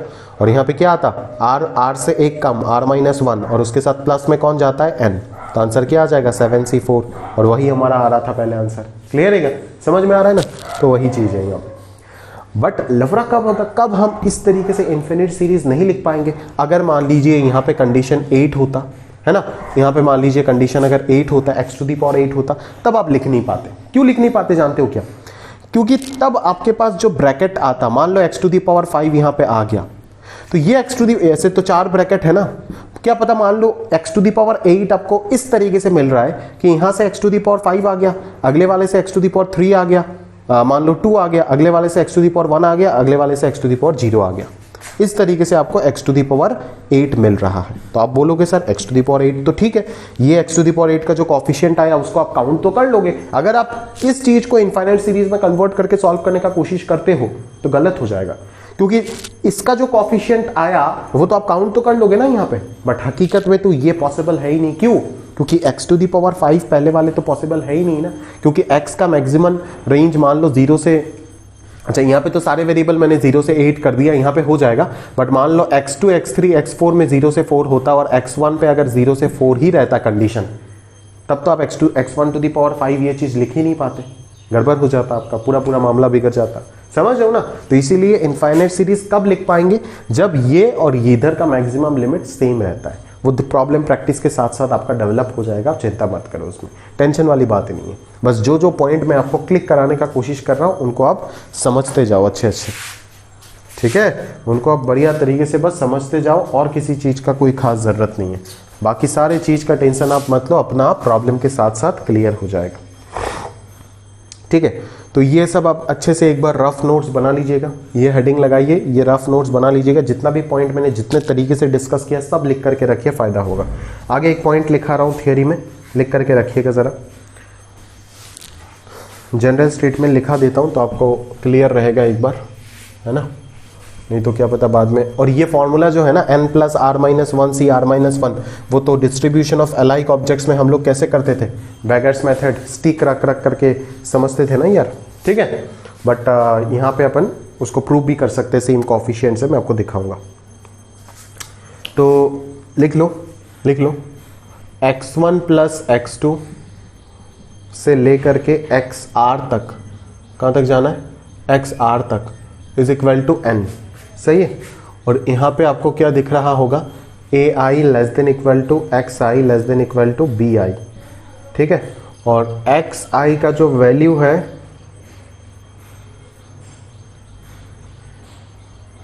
एक्स आई जो है वो इंटीजर है और आई का वैल्यू 1 से लेकर के n तक वेरी कर रहा है, सॉरी r तक वेरी कर रहा है। क्लियर है? चलो, मतलब x1 का वैल्यू a1 से b1 है, x2 का वैल्यू a2 से b2 है, ऐसा है। तो लिखो इन ऑर्डर, ये पहले लिख लो, लिख करके लिखो in order to find the number of solutions of the given equation. Number of solutions मतलब ये क्या है, सारे के सारे इंटीजर सॉल्यूशन का बात कर रहा है यहाँ पे, ठीक है, क्योंकि एक्स आई इंटीजर ऑलरेडी बता दिया गया है। Number of solutions of the given equation, non negative वगैरह मत लिखना क्योंकि ए आई से स्टार्ट हुआ है। अभी अगर ए आई 0 हो जाता है तो नॉन नेगेटिव अपना आप ये हो जाएगा, आपको टेंशन लेने का कोई जरूरत नहीं है। Number of solutions of the given equation satisfying the given condition, comma, we observe that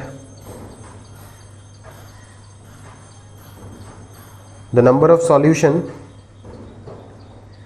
is same as the coefficient of x to the power n, the coefficient of x to the power n। बोले यहाँ पे x to the power n क्यों आया, क्योंकि यहाँ पे n है। In the product कौन सा होगा, x to the power कितने से स्टार्ट होगा, पहला वाला ब्रैकेट आप किसके लिए लिखोगे, ऑब्वियसली x1 के लिए लिखोगे। तो x1 का रेंज देखो ना कहाँ से क्या होगा, i अगर यहाँ पे 1 होता है तो यहाँ पे भी 1 1 आएगा, मतलब x का पावर a1 से लेकर के कहाँ तक वेरी करेगा, b1 तक वेरी करेगा, सही है। फिर यहाँ पे आ जाएगा a2 से लेकर के b2 तक वेरी करेगा, ठीक है। फिर अगला ब्रैकेट आ जाएगा a3 से लेकर के b3 तक वेरी करेगा, और लास्ट वन क्या आएगा आपका, x to the power an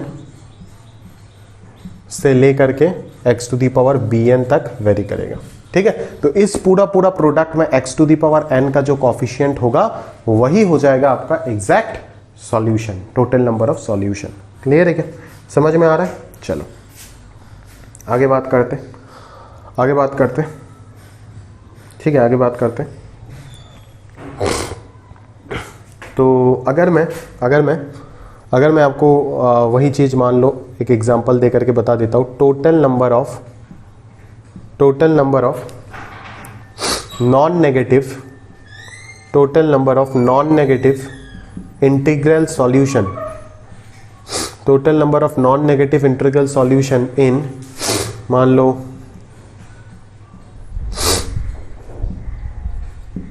इसमें टोटल नंबर आर तक नॉन नेगेटिव इंटीग्रल सॉल्यूशन, मतलब कंडीशन क्या हो जाएगा, सारे के सारे वेरिएबल के ऊपर कंडीशन लगेगा, 0 से लेकर के कहां तक जाएगा, वो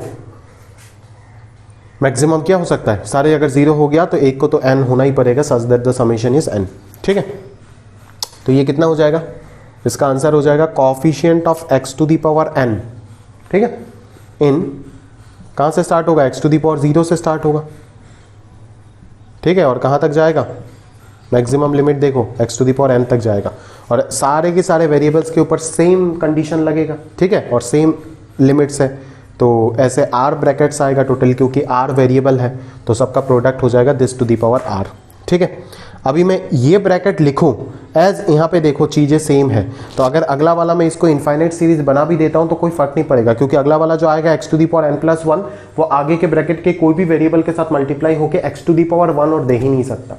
तो अगर नहीं दे सकता, बट अगर यहाँ पे ट्वाइस n होता या फिर n से थोड़ा सा ज्यादा होता तो क्या पता n+1 आगे के वेरिएबल्स के साथ मल्टीप्लाई होके x टू दी पावर 1 या x टू दी पावर 0 के साथ मल्टीप्लाई होके वो चीज दे दे। बट हकीकत में देखोगे इस ब्रैकेट में x to the power n+1 लेना तो पॉसिबल है ही नहीं हमारे लिए, बिकॉज मैक्सिमम वेरिएबल x1 का मैक्सिमम वैल्यू n है, तो n+1 आप कैसे असाइन कर दोगे उसमें। क्लियर है क्या? तो इसको अगर मैं इनफाइनाइट सीरीज बना दूंगा तो एज सच मेरे को कोई खास दिक्कत नहीं होने वाला है। तो ये कितना आएगा, a/1 - r, तो this will be 1 - r x whole power -r। तो आपको किसका कॉफिशिएंट चाहिए, n का कॉफिशिएंट चाहिए, तो c के नीचे क्या आएगा, n आएगा।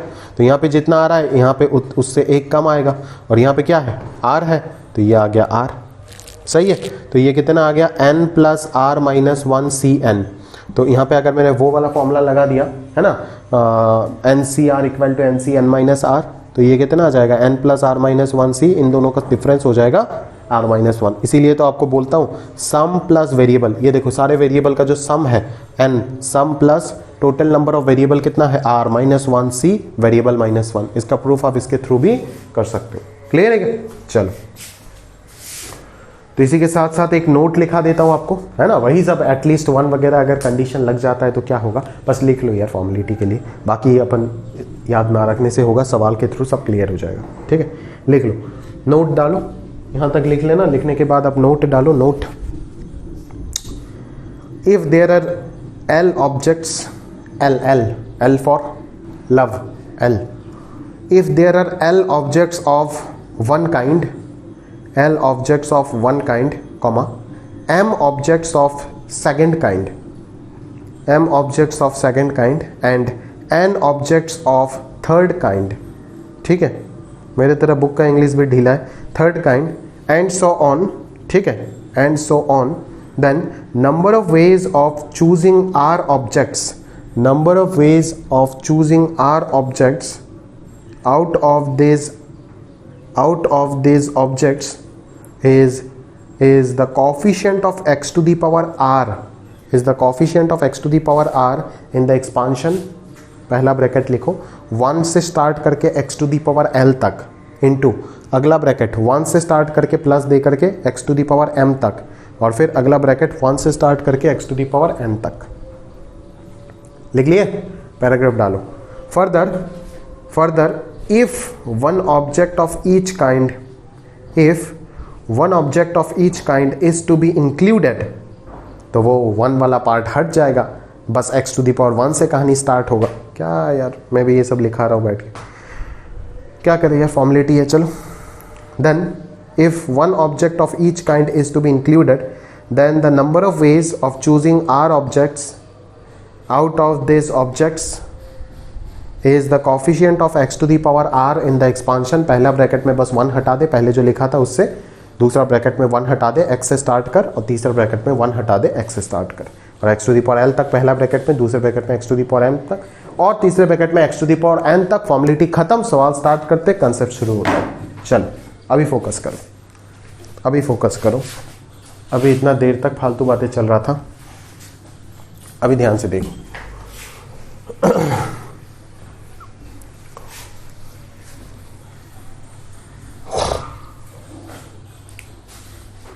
चलिए, इन how many different ways can 3 persons A, B, C having respectively 6, 7 and 8 1 rupee coins donate 10 rupees collectively।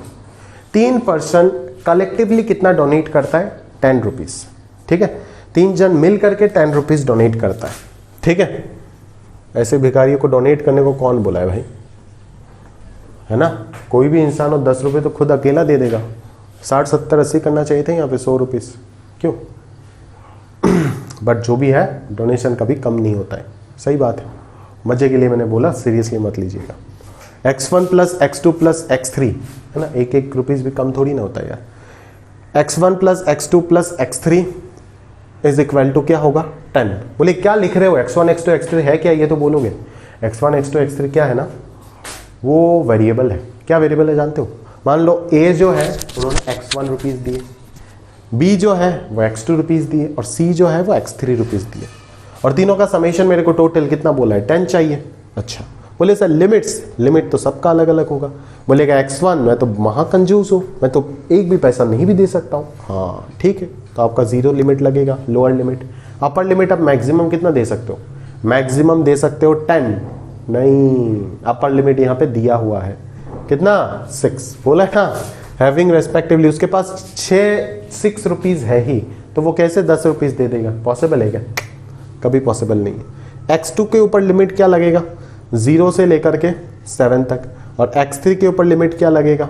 0 से लेकर के 8 तक। मेरे को पता है डिस्ट्रीब्यूशन ऑफ अलाइक ऑब्जेक्ट से आप कर लोगे, बट मैं उसमें फोकस नहीं कर रहा हूँ, सिर्फ कोफिशिएंट मेथड में फोकस कर रहा हूँ, क्योंकि वो ऑफिशियली पीएनसी का टॉपिक है। तो अगर अपन यहाँ पे बात करें तो क्या बात करेंगे? जरा ध्यान से देखिएगा, क्या बात करेंगे इन सब का। अगर मैं बात करूँ तो मैं क्या बोलूँगा कि भाई कोफिशिएंट ऑफ क्या ढूंढ लो आप? x टू दी पावर 10 ढूंढ लो। इन कहाँ पे?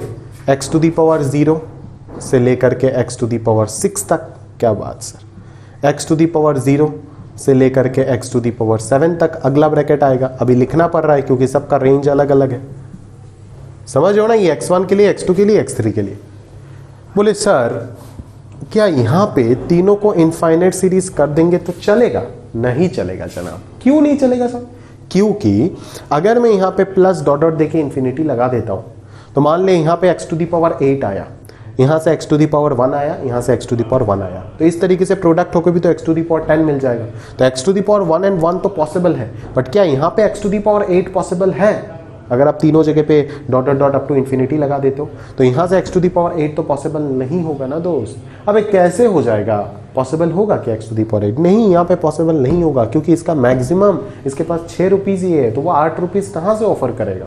समझ में आ रहा है? क्लियर है? दैट्स वाई यहाँ पे इन्फिनिट सीरीज नहीं लगा सकता। तो इस चीज को समझो, कहाँ पे इन्फिनिट सीरीज लगा सकते हैं, कहाँ पे नहीं लगा सकते, क्योंकि इन्फिनिट सीरीज लगाने के साथों साथ आपका कैलकुलेशन 2-3 स्टेप कम हो जाता है।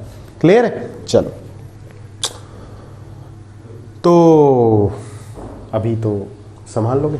चलो एक आध मैं बता देता हूँ, आगे मैं नहीं बताने वाला, ठीक है?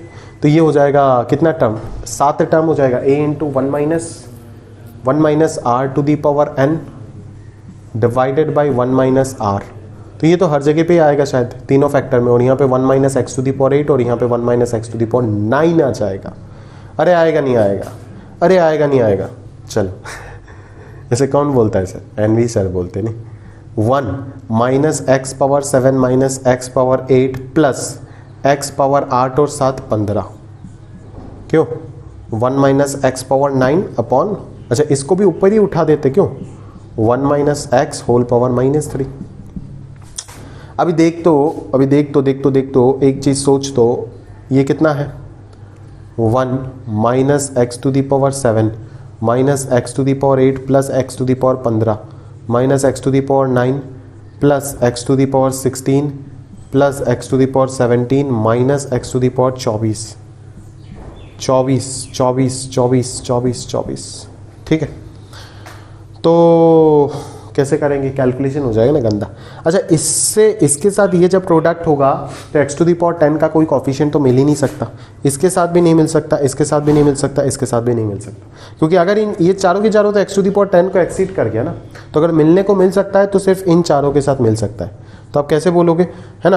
आप कैसे बोलोगे कि सर आंसर जो हो जाएगा वो हो जाएगा coefficient of x to the power 10 in 1 minus x whole to the power -3, है ना? फिर minus x to the power 7 जब इसके साथ प्रोडक्ट होगा तो यहाँ पे हमें कितना चाहिए होगा? एक्स टू दी पावर 3 का कॉफिशिएंट चाहिए होगा। कितना चाहिए होगा? एक्स टू दी पावर 3 का कॉफिशिएंट। बट एक चीज़ आप ध्यान से सोचिएगा दोस्त, कि यहाँ पे जो भी आएगा वो तो एक्स का पावर में ही आएगा ना। मतलब कि अगर मैं लिखने जाऊँ यहाँ पे तो क्या आएगा? X, x square, x cube, x to the power 4, ऐसे ही तो चलता जाएगा ये। ठीक है, तो यहाँ पे तो सारे के सारे टर्म पॉसिबल है। तो एक्स टू दी पावर 7 जब आएगा तो यहाँ पे एक्स क्यूब का कॉफिशिएंट चाहिए, मतलब हम बोलेंगे कॉफिशिएंट यहाँ पे -1 है तो minus coefficient of x cube in 1 minus x whole power -3 plus, sorry plus नहीं माइनस ही आएगा, again coefficient of x square हो जाएगा in 1 minus x whole power -3, है ना? और आखिरी वाला भी माइनस ही आएगा, minus coefficient of x to the power 9 आ गया तो एक्स टू दी पावर 1 चाहिए होगा इस चीज में। ठीक है, तो ये चारों के चारों निकाल के रख दो, कैलकुलेट कर दो, आपके पास अपना आंसर जो है वो मौजूद हो जाएगा। Clear? So the final answer is, जो मेरे पास अवेलेबल है वो कितना है मैं दे देता हूं, आप मैच कर लीजिएगा। 12C10 minus 5C3 4C2 3C1 5C3 शायद, अरे 5C3 और 5C2 तो इक्वल ही होता है। खैर ये फाइनल आंसर आप कैलकुलेट कर लीजिएगा, नोट्स वगैरह अच्छे से बना लीजिएगा, मेरा उसमें कोई शौक वगैरह है नहीं।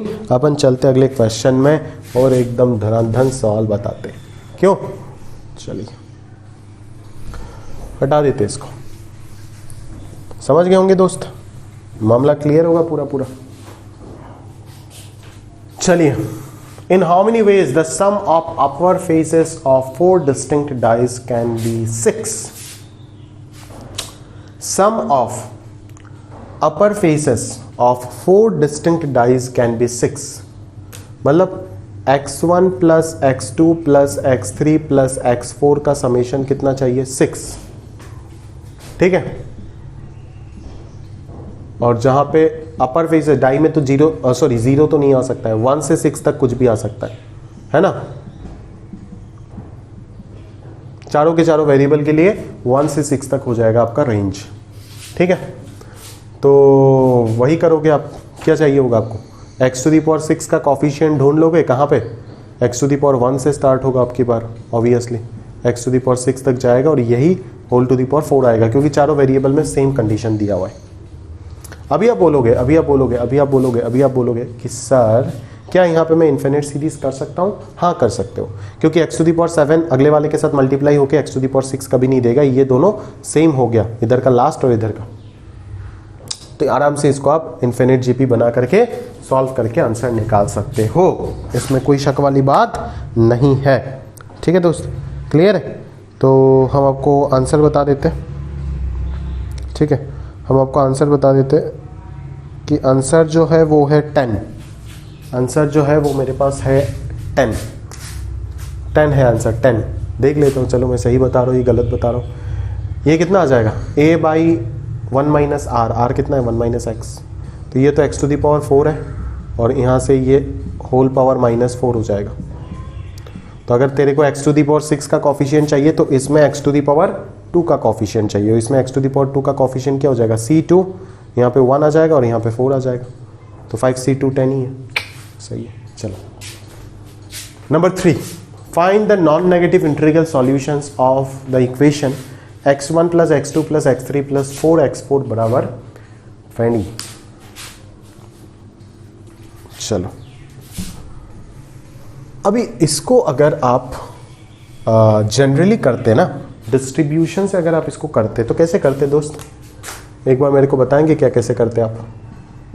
अरे बोलिए ना यार, कैसे करते आप? नॉन नेगेटिव इंटीग्रल सॉल्यूशन मतलब सारे वेरिएबल पे कंडीशन लगा हुआ है 0 से लेकर के 20 तक, क्योंकि मैक्सिमम तो 20 हो सकता है।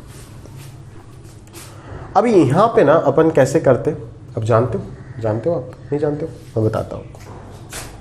x4 का जो आपने लगा तो दिए मैक्सिमम 20 है, बट हकीकत में ये मैक्सिमम 20 नहीं है, कितना है जानते हो क्या? सबको अगर 0 भी कर देते हो तो x4 मैक्सिमम कितना हो सकता है, 5 हो सकता है, 5, और मिनिमम कितना हो सकता है, 0 हो सकता है, समझो। तो अगर मैं बोलूं सर समझिएगा बात को, ऐसे कर दीजिए ना सर, ऐसे कर दीजिए, और यहाँ पे तो आपके पास सारे वेरिएबल का नॉन नेगेटिव कंडीशन लग गया ना 0 से 20 तक, ठीक है। तो इसका आप total number of integral solution लिख दीजिए ना सर, कितना आ जाएगा, सम प्लस वेरिएबल कितना था -1 c वेरिएबल -1, और इसी जगह पे आप सिग्मा लगा देते जहाँ पे x4 कहाँ से कहाँ तक वेरी करता, ऑब्वियसली 0 से 5 तक वेरी करता, तो इसी को आप कैलकुलेट कर लेते तो आपके पास अपना आंसर आ जाता। बट एज अभी हम लोग कॉफिशिएंट से कर रहे हैं, तो कॉफिशिएंट से अगर इसको करेंगे तो कैसे करेंगे दोस्त, कॉफिशिएंट से अगर करेंगे तो कैसे करेंगे, कॉफिशिएंट से अगर करेंगे तो कैसे करेंगे, कॉफिशिएंट से अगर करेंगे तो क्या लिखेंगे, कॉफिशिएंट ऑफ x⁴ इन कौन सा एक्सपांशन, पहला वाला तो x⁴ से x⁴ तक जाएगा नहीं जाएगा, दूसरा वाला भी जाएगा, तीसरा वाला भी जाएगा। मेरा सवाल है चौथे वाले के साथ, क्या चौथा वाला जाएगा चौथा वाला x4 कुछ भी हो, आप चौथा वाला किसको ट्रीट करोगे, x4 को या 4x4 को, 4x4 को, याद रखिएगा चौथे वाले आपको 4x4 ट्रीट करना पड़ेगा, ना कि x4। तो अगर 4x4 के जगह पे आप कुछ रखना चाहोगे तो क्या होगा, 4 का मल्टीपल ही तो होगा ना, तो 4 का मल्टीपल मतलब या तो x⁴ आएगा, है ना, या तो x⁴ आएगा, या तो x⁴ आएगा, या तो 12 आएगा, या तो 16 आएगा, या तो 20 आएगा, ऐसे ही चलेगा मामला, क्लियर है क्या? चलो अभी आपका सवाल है कि सर ऐसे तो करोगे, अपन समझ गए, बट क्या यहाँ पे कुछ इन्फिनिट सीरीज अपन कर सकते हैं सर, आप खुद बताओ। बोले सर यहाँ पे तो 20 आ गया, यहाँ पे भी 20 आ गया, तो कर सकते हैं ना, हाँ कर सकते हो, कोई इशू नहीं है। x⁴ अगर यहाँ पे आ गया तो आगे कुछ लेना ही नहीं है उसको, ठीक है। और यहाँ पे भी क्या ये एक्सपांशन तो अलग हो गया, यहाँ पे भी क्या वो लगा सकते हैं अपन तेरे को, क्योंकि देखना अगर 4x4 का वैल्यू 4x4 का वैल्यू 12 आ रहा है तो x4 का वैल्यू ऐसे ही तो 0 से 5 तक वेरी कर रहा है ना, और वही होना है। ठीक है, तो इस चीज़ को बस ध्यान रखना, अगर ऐसा कभी भी कुछ भी आ जाता है तो एक्सपांशन जो लिखोगे उसको थोड़ा सा ध्यान से लिखिएगा।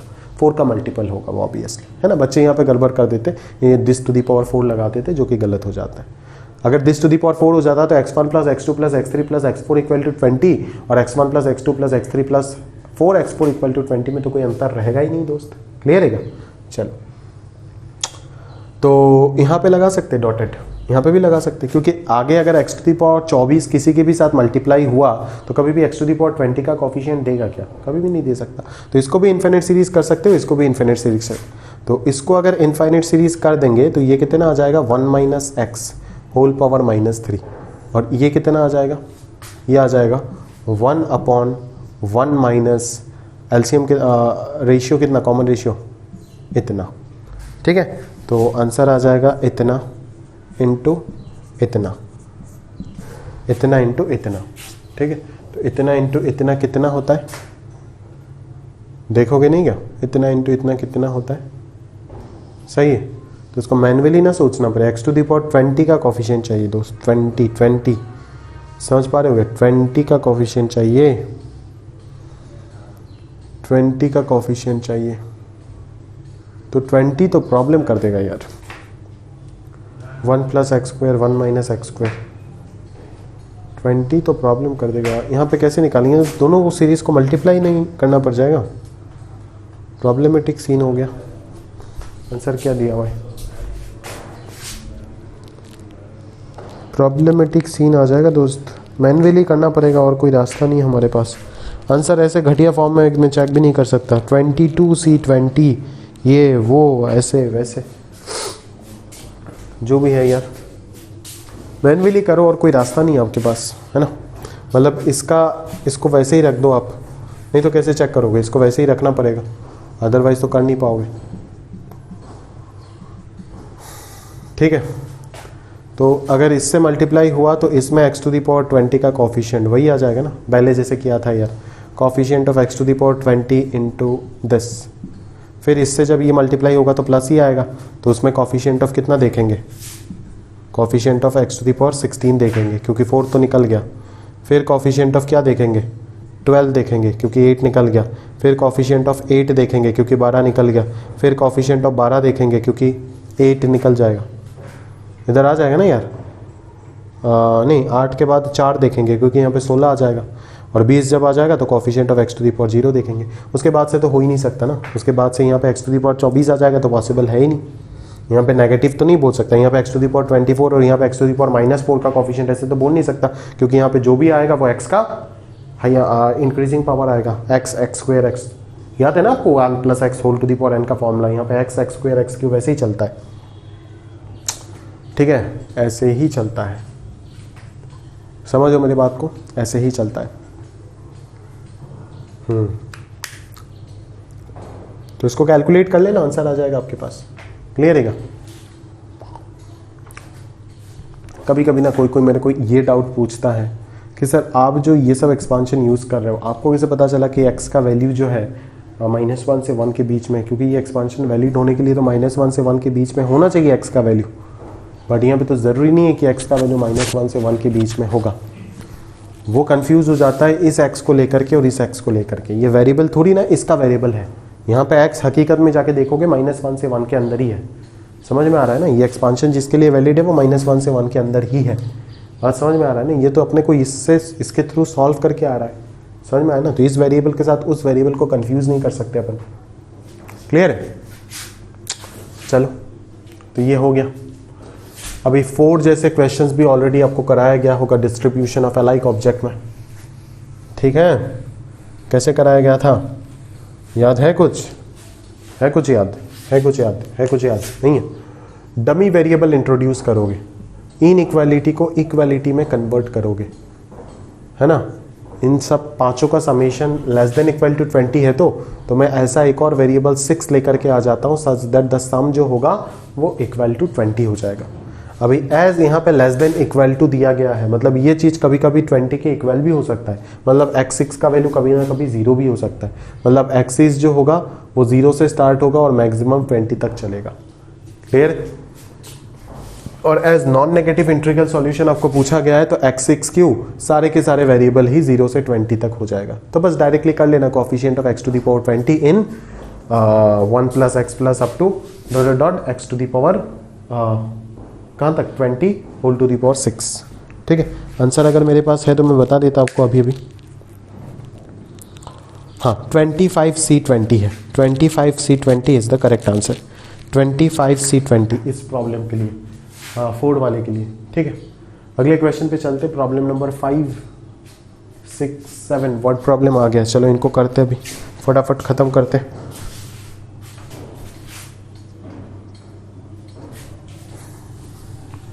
चलिए आगे बढ़ते, देखिएगा ज़रा ध्यान से, है ना, थोड़ा स्पीड बढ़ा देंगे अभी। In an examination the maximum marks for each of the 3 papers is 50। तो 3 पेपर का मार्क्स मान लो x1 plus x2 plus x3 और चौथे पेपर में मान लो x4 मिला, is equal to total marks कितना है। ये तो रेंज दिया है ना कि पहला तीनों पेपर का मैक्सिमम मार्क्स है, मिनिमम तो 0 ही होगा, मैक्सिमम 50 होता है, और maximum marks of fourth paper तो x4 डिनोट कर रहा है, वो 0 से 100 तक होगा, है ना। Find the number of ways in which the candidate can score 60% marks in aggregate.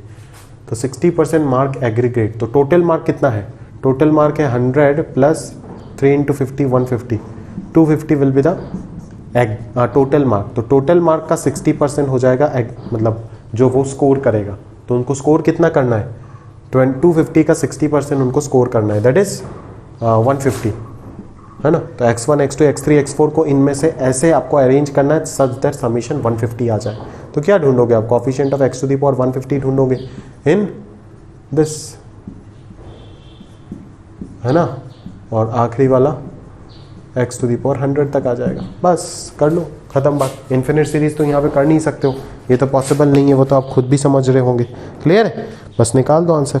Answer is given as 110551, 110551। Clear, 110551। Okay, तो इरेज करते हैं इसको, सही है दोस्त, इरेज कर देते।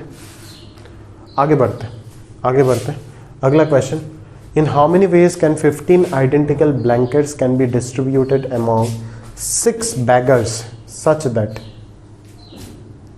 15 ब्लैंकेट को देना है 6 बेगर्स में, such that everyone gets at least 1 blanket, सबको एटलीस्ट 1 ब्लैंकेट मिले, and 2 particular beggar gets equal blankets. अच्छा, 2 जन को सेम मिलता है, अच्छा, और अदर 3 गेट इक्वल ब्लैंकेट्स, मतलब 3 जन को सेम नंबर ऑफ ब्लैंकेट मिलता है, 2 जन को सेम नंबर ऑफ ब्लैंकेट मिलता है, और 1 जन को अलग मिलता है।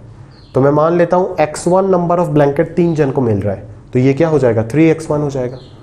x2 नंबर ऑफ ब्लैंकेट 2 जन को मिलेगा, और x3 अकेला है, इज इक्वल टू समेशन कितना आ जाएगा, 15।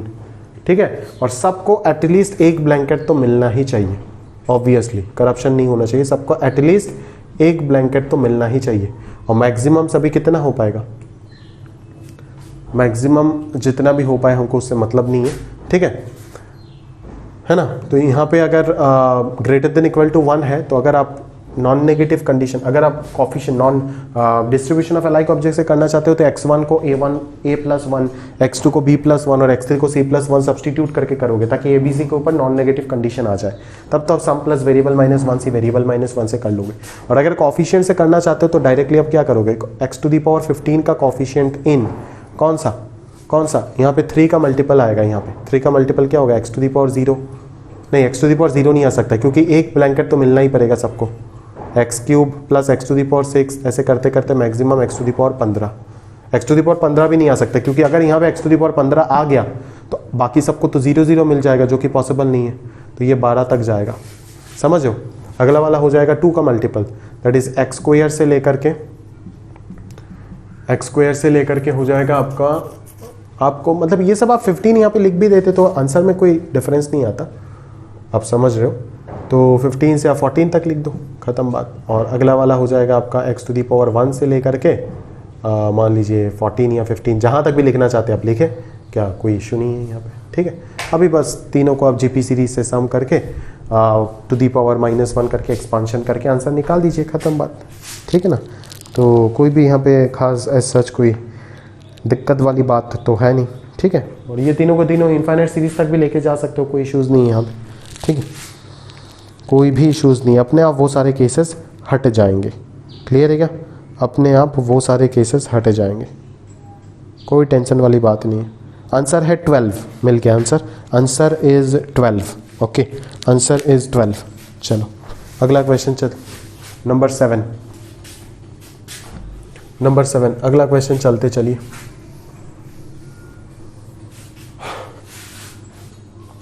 Next question is number 7. In how many ways can 4 identical toys to be distributed among 3 boys so that each one gets at least 1 toy and no 2 boys gets equal number of toys? Okay. In how many ways 4 identical toys can be distributed among 3 boys? एक को x1 दिया, एक को x2 दिया, एक को x3 दिया, so that each one gets at least 1 toy. मतलब x1 plus x2 plus x3 क्या होगा 4, जहाँ पे x1 x2 x3 तीनों के ऊपर क्या कंडीशन लगेगा, एटलीस्ट 1 का कंडीशन लगेगा, ठीक है। And no 2 boys get equal number of toys, मतलब कोई भी 2 बॉय को सेम नंबर ऑफ टॉयज नहीं मिलता, मतलब x1 x2 x3 कहीं पे भी इक्वल नहीं है। अगर x1 x2 x3 इक्वल नहीं है तो कितने पॉसिबल केसेस आएगा हमारे पास, या तो x1 को x2 से कम मिला और x2 को x3 से कम मिला, या तो x1 को x3 से कम मिला और x3 को x2 से कम मिला, या तो x2 को सबसे कम मिला। ऐसे कितने केस आ जाएगा आपके पास, 6 केसेस आ जाएगा ना, ठीक है। तो पहले हम एक केस का आंसर निकालते और फिर उसको सारे केसेस में उतना ही आंसर्स होंगे, 6 से मल्टीप्लाई कर देंगे तो आ जाएगा, ठीक है। तो यहाँ पे अगर मैं करना चाहता हूँ तो ऑब्वियसली मैं यहाँ से सब्सटीट्यूट करना पड़ेगा, a+1 x2 को b+1 और x3 को c+1 मान लेते हैं, सही है। तो ये कितना आ जाएगा, a + b + c = 1 हो जाएगा, सही है। जहाँ पे a b c तीनों के ऊपर नॉन नेगेटिव कंडीशन, x1 अगर >= 1 है तो a मस्ट बी > 0, ओके। सो यहाँ से आंसर आ जाएगा सम प्लस वेरिएबल -1 c वेरिएबल -1, तो ये कितना आ जाएगा 4 - 1 3c2, ठीक है क्या। तो 3c2 कितना आ जाएगा, 3c2 तो 3 ही होगा आंसर।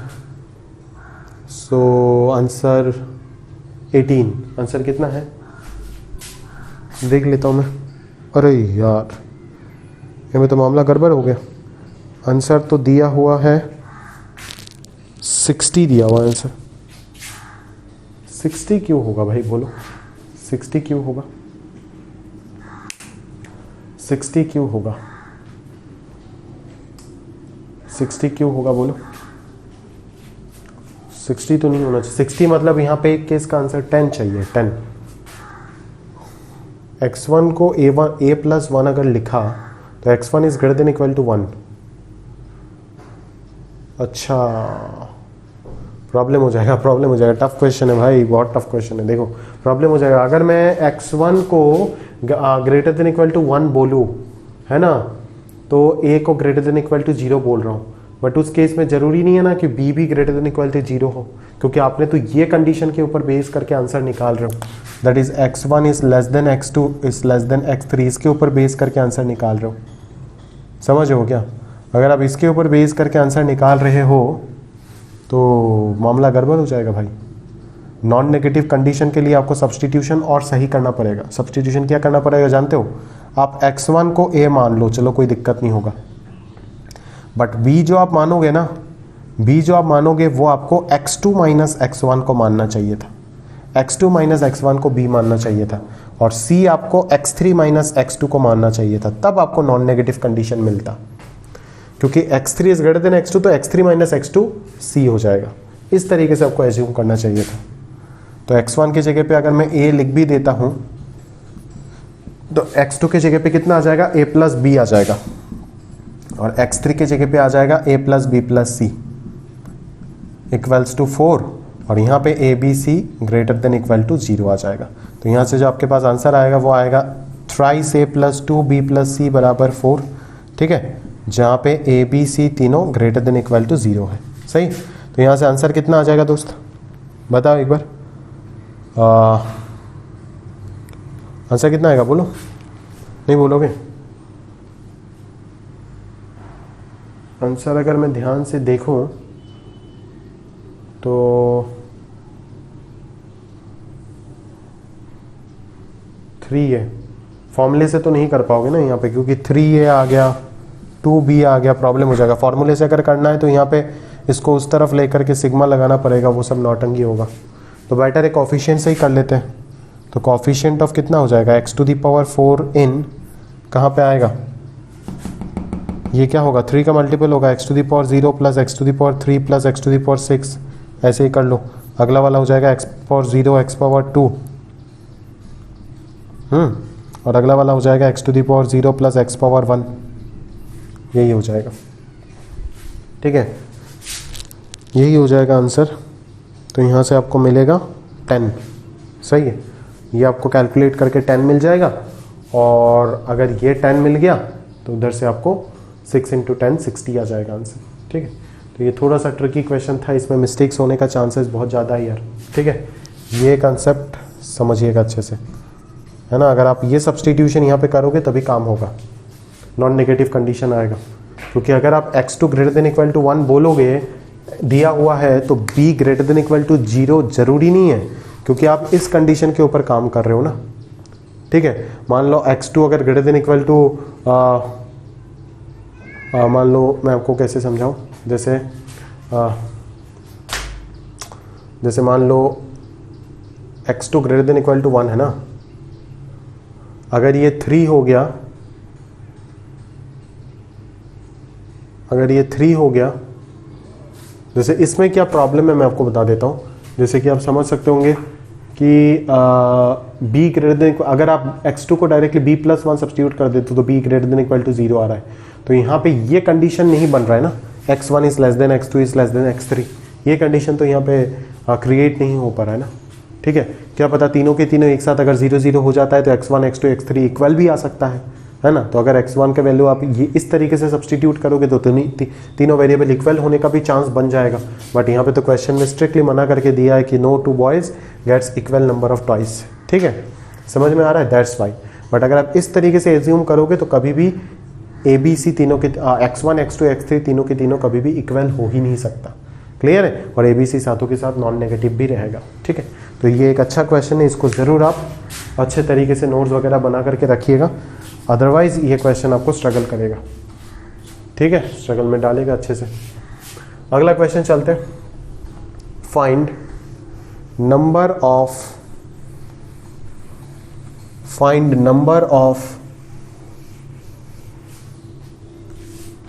क्या भाई, find A number of integers which lie between 1 and 10 to the power 6 which have the sum of digits 12। तो 10 to the power 6 तो 7 डिजिट होता है, तो उससे पहले 1 and this से पहले मतलब 6 डिजिट, तो 6 डिजिट तो 6 वेरिएबल ले लिया, सबका समेशन कितना चाहिए 12। और यहाँ पे सारे के सारे डिजिट्स जो होगा वो कहाँ से कहाँ तक रहेगा, 0 से 9 तक होगा, क्योंकि डिजिट्स ऑब्वियसली 0 से 9 तक ही होता है। अभी देखो, अभी बहुत बच्चा मेरे को यहाँ पे डाउट पूछता है, इसका total number of integral solution calculate कर लो कि आंसर आ जाएगा। बट बच्चे जो मेरे को डाउट पूछते हैं वो ये पूछते हैं कि आपने जो यहाँ पे मिनिमम वैल्यू 0 ले लिए, अगर x1 का वैल्यू 0 हो जाता है तो क्या होगा, प्रॉब्लम नहीं हो जाएगा? प्रॉब्लम नहीं होगा, क्योंकि आपका जो डिजिट होगा वो तो ये होगा ना, आपका जो नंबर होगा जो 1 से 10 to the power 6 के बीच में होगा वो तो ये होगा। अभी अगर x1 x2 x3 तीनों अगर 0 भी हो जाता है तो कोई दिक्कत नहीं होगा, क्योंकि ये तीनों 0 कर दो तो यहाँ पे जो तीनों नॉन 0 आएगा वही काउंट होगा और वो हो जाएगा 3 डिजिट नंबर। और 3 डिजिट बिल्कुल हो सकता है, क्योंकि 10 to the power 6 और 1 के बीच में बोला है, 10 to the power 5 और 10 to the power 6 के बीच में थोड़ी ना बोला है, नहीं ना। मतलब single digit, 2 digit, 3 digit, 4 digit, 5 digit number, सारे नंबर्स पॉसिबल होंगे, ठीक है। तो अगर मैंने सारे कंस्ट्रेंट के ऊपर, वेरिएबल्स के ऊपर ग्रेटर देन इक्वल टू 0 का कंडीशन लगा दिया तो आप सोचो ना एक बार क्या होगा, प्रॉपरली चीजें आप एक बार सोच करके देखो। अगर मैंने यहाँ पे ग्रेटर देन इक्वल टू 0 का कंडीशन लगा दिया सबके ऊपर, तो ऑब्वियसली जब ये वेरिएबल्स 0 होगा, ऐसा भी तो कोई ना कोई केस काउंट जरूर होगा ना, जहां पे x1 x2 x3 तीनों के तीनों 0 होगा। तो जब ये तीनों के तीनों 0 होगा तो ये पूरा नंबर जो है वो 3 डिजिट नंबर की तरह काउंट हो जाएगा। ठीक है, तो 3 डिजिट, 2 डिजिट, 1 डिजिट, 4 डिजिट, ये सब नंबर्स हो नहीं सकता क्या सर, है ना। उसका कंफ्यूजन भी इसके थ्रू क्लियर हो जाता है, समझो। तो जो आंसर है मेरे पास वो मैं बता देता हूँ, 6062 है आपका करेक्ट आंसर, है ना। और वही आप मार्क करके रखिएगा अच्छे से। क्लियर है, चलो आगे बढ़ते दोस्त। अगला क्वेश्चन जरा ध्यान से देखिएगा, number 9। In how many ways can we get a sum greater than 17 by throwing 6 distinct die. तो 6 डाई आप फेंक रहे हो, मतलब आपको ये चाहिए, ठीक है। और सारे के सारे डाई के ऊपर का जो कंडीशन हो जाएगा वो क्या हो जाएगा, 1 से 6 तक हो जाएगा। तो इसका अगर मेरे को आंसर निकालना है ग्रेटर देन इक्वल टू 17 का, तो मेरे को तो ग्रेटर देन इक्वल टू 17 निकालना नहीं आता है ना, क्योंकि ग्रेटर देन निकालने के लिए तो यहाँ पे माइनस करना पड़ेगा, वो मैं चाहता नहीं हूँ। ठीक है, तो ग्रेटर निकालने के लिए मैं क्या कर सकता हूँ, टोटल में से इसको सब्ट्रैक्ट कर सकता हूँ ना, less than equal to 17। Total में से मैं इसको सब्ट्रैक्ट कर सकता हूँ इजीली। और टोटल कितना हो जाएगा, टोटल हो जाएगा आपका 6 टू दी पावर 6, क्योंकि 6 डाई है। पहला डाई थ्रो किया 6 में से एक ऑप्शन, अगला डाई थ्रो किया 6 में से एक ऑप्शन। तो ऐसे करते करते ये चीज़ जो है वो कब तक चलेगा, 6 टू दी पावर 6 तक चलेगा। मतलब समझ ही रहे हो, आंसर क्या आ जाएगा इसका, टोटल का 6 टू दी पावर 6। और इसको सॉल्व करने का तरीका तो ऑलरेडी आप क्वेश्चन नंबर 4 में सीख चुके हो। ग्रेटर देन 17 बोला है तो इसीलिए इक्वालिटी को भी हमें सब्ट्रैक्ट करना पड़ा। ठीक है, तो डमी वेरिएबल इंट्रोड्यूस करोगे x7, उसके ऊपर भी कंडीशन 0 से ही लगेगा। हाँ, उसके ऊपर कंडीशन चेंज हो जाएगा यहाँ पे। बेसिकली x1 से लेकर के जो x6 तक आएगा और x7 आएगा, इन सब का समेशन 17 है। तो इन सब के ऊपर जो कंडीशन आएगा वो हो जाएगा greater than equal to 0, less than equal to कितना, greater than equal to 0, less than equal to 6 obviously. और x7 के पास जो कंडीशन होगा वो तो खत्म नहीं होगा ना, ग्रेटर देन इक्वल टू 0 होगा। उसका मैक्सिमम अपर लिमिट तो मेरे को पता नहीं है। अपर लिमिट पता है, अपर लिमिट पता है, क्या पता है कि अपर लिमिट तो 17 से छोटा ही होना पड़ेगा ना, 17 से छोटा नहीं होगा। यह तो 1 से स्टार्ट हो रहा है, तो बाकी पाँचों के पाँचों अगर मिनिमम भी हो जाता है 6 के 6, मिनिमम 6 भी अगर हो गया 1 1 1 1 1, तो ये 13 हो जाएगा। क्लियर है, तो आंसर आप निकाल दोगे इसका इजीली। कैसे निकालोगे आप, coefficient of x to the power 17 in कहाँ पे, x plus x square up to x to the power 6 का होल पावर 6, और अगला वाला आ जाएगा 1 से। ठीक है, सही है, ये हो जाएगा आंसर। अब यहाँ पे आप इनफाइनाइट सीरीज नहीं कर सकते, क्योंकि अगर आप यहाँ पे x टू दी पावर 7 कर दिए और अगला वाला मान लो 7 के साथ 2 3 कुछ ना कुछ मल्टीप्लाई होकर x टू दी पावर 17 आ गया, तो प्रॉब्लम हो जाएगा। क्योंकि x टू दी पावर 7 तो किसी में भी आ नहीं सकता है, डाई फेंक रहे हो आप, 7 कहाँ से आएगा, ये सेम नहीं है। तो आप ऐसे ही समझ पा रहे हो, यहाँ पे इनफाइनाइट नहीं कर सकते हो आप। क्लियर है, जरूरत है तो यहाँ पे कर दीजिएगा इनफाइनाइट, कोई इशू नहीं होगा। क्लियर है, तो जो आंसर होगा वो कितना होगा, आंसर है 6 to the power 6 minus 17c6 plus 6 into 11c5। निकाल के देख लीजिएगा, मैच होगा जरूर। क्लियर है, समझ में आ रहा है ना। तो अभी आपका बिल्कुल ग्रिप में आ गया होगा चीज़ें, लगभग मेरे को लग रहा है ऐसे। ठीक है, यहाँ पे आप वही डमी वेरिएबल इंट्रोड्यूस करोगे, है ना, प्लस w या फिर p कुछ भी मान लो इज इक्वल टू 30, है ना। तो एक्स वाई जेड के ऊपर तो नॉन नेगेटिव का पॉजिटिव इंटीग्रल सॉल्यूशन है, मतलब क्या कंडीशन लगेगा, ग्रेटर देन इक्वल टू 1। ठीक है, और डमी वेरिएबल के ऊपर नॉन नेगेटिव कंडीशन लगेगा। नहीं, डमी वेरिएबल के ऊपर भी तो पॉजिटिव ही लगेगा, समझ पा रहे हो ना। नहीं, डमी वेरिएबल के ऊपर नॉन नेगेटिव लगेगा, क्योंकि डमी वेरिएबल तो 0 भी हो सकता है ना। पॉजिटिव इंटीग्रल सॉल्यूशन तो हमें एक्स वाई जेड का निकालना है, डमी वेरिएबल का थोड़ी ना निकालना है। तो dummy variable greater than equal to 0 होगा, समझो मेरी बात। तो 3x plus y plus z plus p is equal to 30 कर देना, जहाँ पे x y z greater than equal to 1 होगा और p का value greater than equal to 0 होगा। और मैक्सिमम लिमिट तो आपको सभी को पता ही है, x का मैक्सिमम लिमिट 10 हो जाएगा, है ना, y का 10 हो जाएगा। तो x टू दी पावर 30 का कॉफिशिएंट निकाल देना, उसमें तो आंसर आ जाएगा। आंसर कितना मैं आपको बता के देता हूँ। और अगर आप आंसर यहाँ पे है 1 to 15।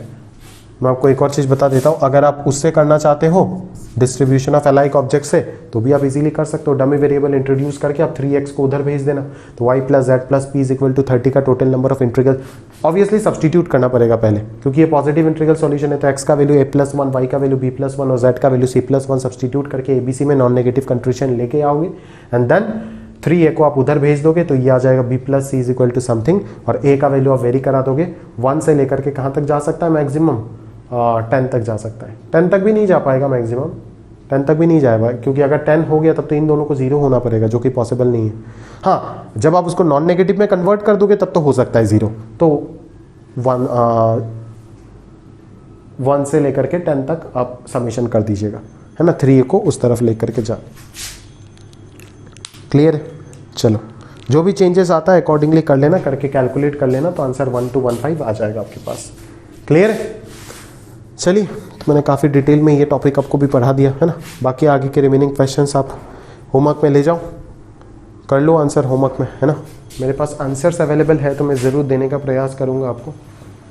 हाँ, 11 का आंसर 71 है मेरे पास, 11 का आंसर है 71।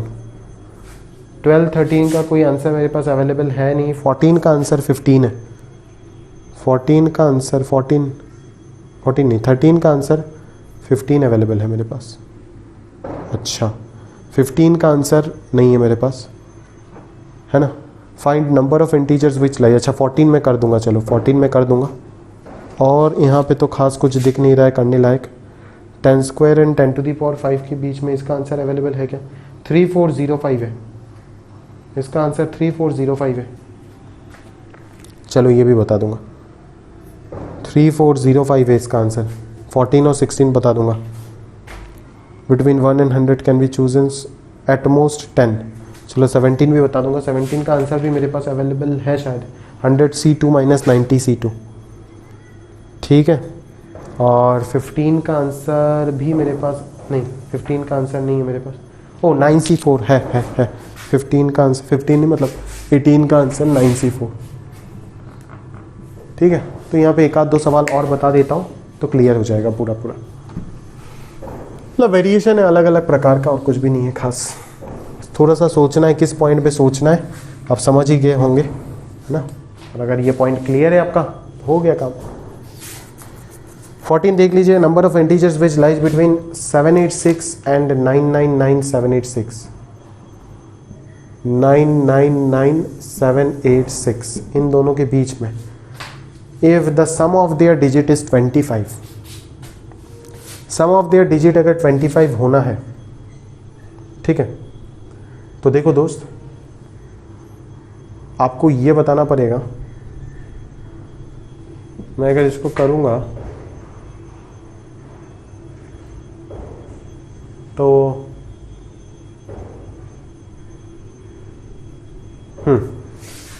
999786 6 डिजिट होगा ना, तो x1 से लेकर के x6 तक कर दो। इन सब का समेशन 25 चाहिए, ठीक है। अभी मैं सारे के सारे वेरिएबल के ऊपर कंडीशन लगा दूंगा 0 से 9 तक। अभी बोलोगे सर आपने ऐसे कैसे कर दिए, इसके बारे में आपने सोचा ही नहीं क्या? इसके बारे में मैंने सोचा, बट फिर भी यही होगा, सोच के देखो। क्योंकि देखो मैं कैसे इसको एक्सप्लेन करूं आपको। क्योंकि 2 डिजिट 1 डिजिट नंबर तो पॉसिबल होगा ही नहीं। 2 डिजिट नंबर मैक्सिमम 99 होगा, तो उन दोनों का समेशन तो 18 होगा। आपको समेशन तो 25 चाहिए, तो 2 डिजिट तो हो ही नहीं सकता। 3 डिजिट अगर होता भी है तो मैक्सिमम समेशन क्या होगा? 999 होगा, 27 होगा। मिनिमम तो हमें तो 25 चाहिए, तो अगर मिनिमम चाहिए हमें तो 7 करेंगे, इधर 8 करेंगे, इधर 9 करेंगे। इसी तरीके से तो अपने को मिल सकता है ना 24, 25 चाहिए, 25 चाहिए। अच्छा भाई 25 चाहिए, 25 चाहिए तब तो पॉसिबल नहीं। 25 चाहिए मतलब एक और इंक्रीज करना पड़ेगा। समझ लो मेरी बात, क्लियर है? इससे छोटा तो पॉसिबल हो ही नहीं सकता है। जो भी नंबर आएगा वो इससे बड़ा ही आएगा, क्योंकि समेशन इतना बड़ा नंबर चाहिए आपको, 25 चाहिए डिजिट का समेशन। तो 3 डिजिट में इससे छोटा तो पॉसिबल हो ही नहीं सकता है। और अगर इससे बड़ा सब कुछ हो रहा है वो तो अपना आप इसके अंदर घुस ही रहा है, ठीक है। तो इससे छोटा कुछ तो पॉसिबल हो ही नहीं पाएगा। समझ में आ रहा है ना। तो मैं 0 से 9 तक अगर कंडीशन ले लूंगा तो क्या दिक्कत है, ठीक है। आप बोलोगे सर क्या कि अगर ये चारों के चारों पहला 0 या फिर x1 x2 x3 तीनों 0 हो जाता है और फिर मान लो x1 अगर x4 अगर 4 हो जाता है, फिर 5 हो जाता है, 6 हो जाता है, ऐसे तो हो ही नहीं पाएगा क्योंकि इनका समेशन तो 25 आ ही नहीं सकता ना। क्लियर है। इसीलिए मैंने डायरेक्टली 0 से 9 तक कंडीशन लगा दिया। हाँ, अगर यहाँ पे समेशन जो है वो 25 से कम होता, मान लो 15 हो जाता, तब तो ऐसा केस पॉसिबल हो जाता ना, 4 5 6 इस टाइप का कुछ ना कुछ पॉसिबल हो जाता। तो तब आपको केसेस सब्ट्रैक्ट करना पड़ता, ठीक है। तब आपको 1 डिजिट 2 डिजिट केसेस जो आप यहाँ पे इंक्लूड कर दिए, यहाँ पे इंक्लूड जो आप कर दिए ऑलरेडी, वो सब्ट्रैक्ट करना पड़ता आपको। जैसे ये वाला क्वेश्चन नहीं था 1 and 10 to the power 6, अगर आप यहाँ पे ये कंडीशन लगा देते हो मतलब आप इनडायरेक्टली क्या काउंट कर रहे हो, 1 से इस नंबर के बीच में कितने ऐसे नंबर्स होंगे such that sum of the digits is 25, ठीक है। समझ में आया ना, क्लियर है। Such that sum of the digit is 25, ठीक है। तो अगर यहाँ पे ये 25 से कम होता तो मेरे को 1 डिजिट 2 डिजिट वो सबको सब्ट्रैक्ट करना पड़ता। बट अभी तो मेरे को पता ही चल रहा है कि 1 से यहाँ तक बोले या फिर कुछ भी बोले, कहानी तो स्टार्ट ही होगा यहाँ से, उससे पहले तो स्टार्ट ही नहीं होगा। तो 7 8 6 अगर यहाँ पे लगा भी देता है तो यहाँ से जहाँ से स्टार्ट हो रहा है उस जगह से तो 7 8 6 ऑलरेडी इंक्लूड हो रहा है ना, तो क्या दिक्कत है। अगर यहाँ पे 7 8 6 ना बोल के मान लो 8 90 घुसा देता, तब मेरे को 8 8 9 को सब्ट्रैक्ट करना पड़ता। समझ लो मेरी बात। तब मतलब 8 8 9 को आंसर से सब्ट्रैक्ट नहीं करोगे, आंसर को एक सब्ट्रैक्ट करोगे, क्योंकि आपको यहाँ पे क्या बोला गया है निकालने को, आपको बोला गया है नंबर ऑफ इंटीजर्स, कितने ऐसे इंटीजर है। तो एक इंटीजर यहाँ पे एक्स्ट्रा काउंट हो गया तो सब्ट्रैक्ट करना पड़ेगा ना इसको।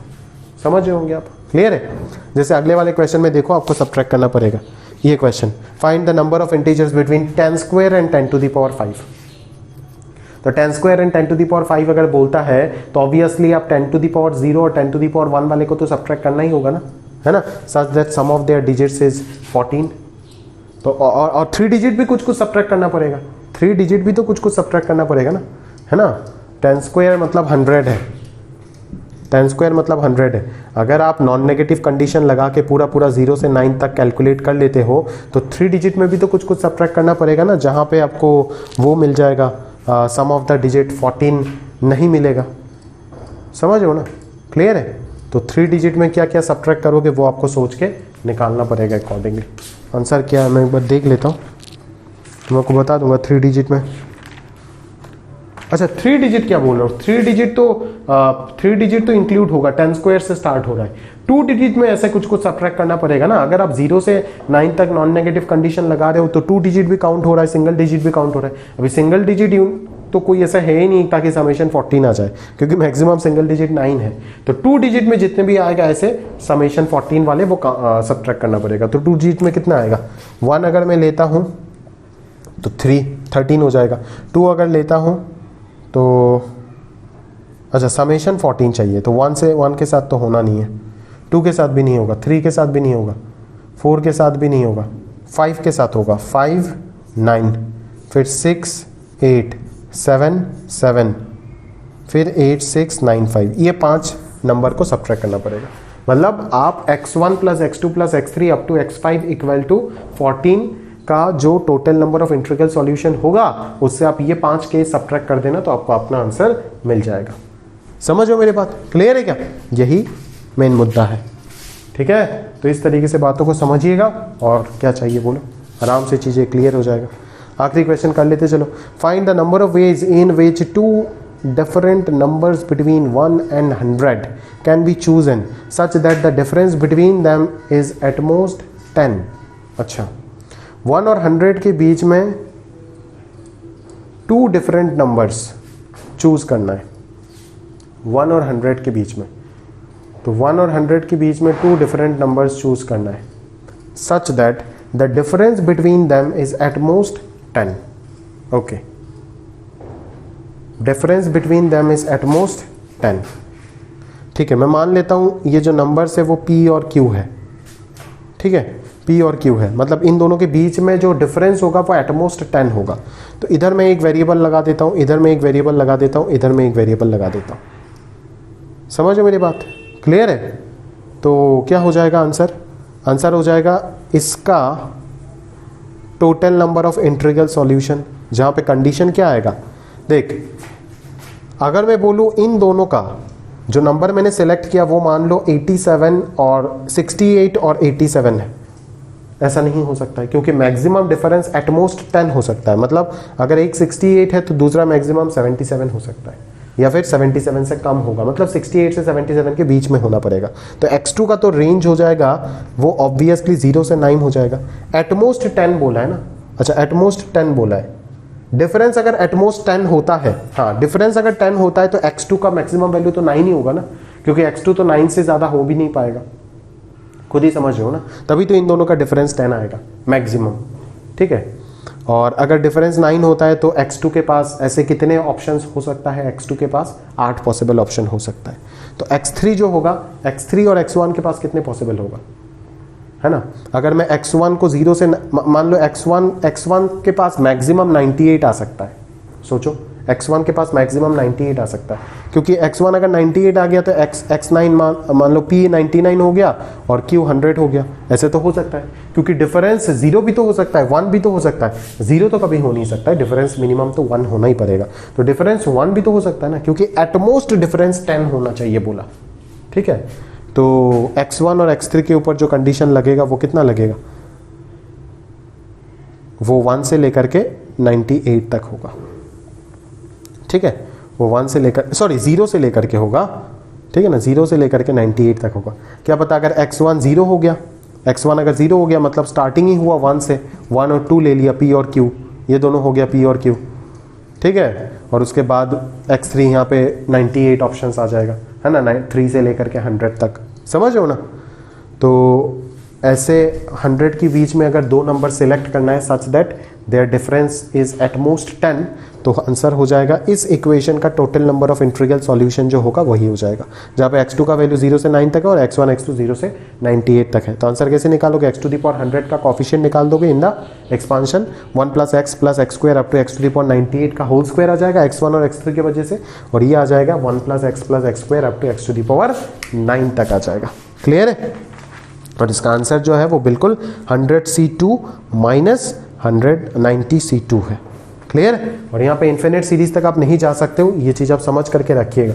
क्यों नहीं जा सकते हो ये भी आपको बाकायदा पता है, क्योंकि अगर आप इन्फिनिट सीरीज तक यहाँ पे चले जाते हो, ठीक है, तो मतलब x टू दी पावर 9 वाले फैक्टर में अगर चले जाते हो तो मान लीजिए x टू दी पावर 10 अगर यहाँ पे आ गया है ना, और उधर अगर x टू दी पावर दूसरा कुछ आ गया सच दैट पूरा प्रोडक्ट होकर x टू दी पावर 100 आ गया तो गड़बड़ हो जाएगा ना, क्योंकि 1 + x square up to x to the power 9 में उस ब्रैकेट को अगर आप इन्फिनिट सीरीज बना देते हो तो x टू दी पावर 10 यहाँ पे पॉसिबल कैसे होगा।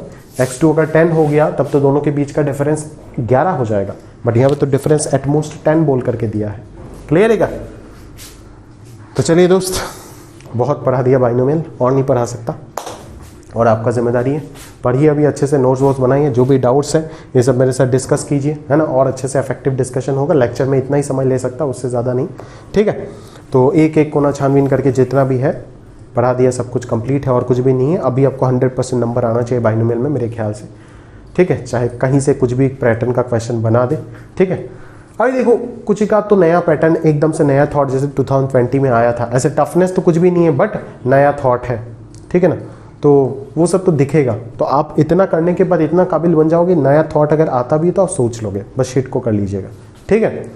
तो चलिए आज के लिए यहाँ तक समाप्त करते हैं। जो भी डाउट्स है कमेंट से पूछ सकते हो, क्लास में पूछ सकते हो अकॉर्डिंगली, और पढ़ते रहिएगा, नोट्स बना लीजिएगा और ये सारे होमवर्क्स कर लीजिएगा। अगर कोई भी डाउट्स है तो ज़रूर कमेंट करके पूछ देना या क्लास में पूछ लेना, और ये सारे डाउट्स आप अकॉर्डिंगली प्रॉपरली इनको सॉल्व कर लेना, एक एक लाइन बाय लाइन। मैं थोड़ा स्पीड से पढ़ाया क्योंकि पढ़ाना ही पड़ेगा, एक और लेक्चर थोड़ी ना ले सकता हूँ बाइनोमियल के लिए, इसी की चीज़ को पढ़ाने के लिए, तो सफिशिएंट स्पीड था। थोड़ा स्लो करके देख लो वापस, नहीं तो, है ना, या तो मेरे साथ डिस्कस कर लीजिएगा, ऐसे ही क्लियर हो जाएगा, ठीक है।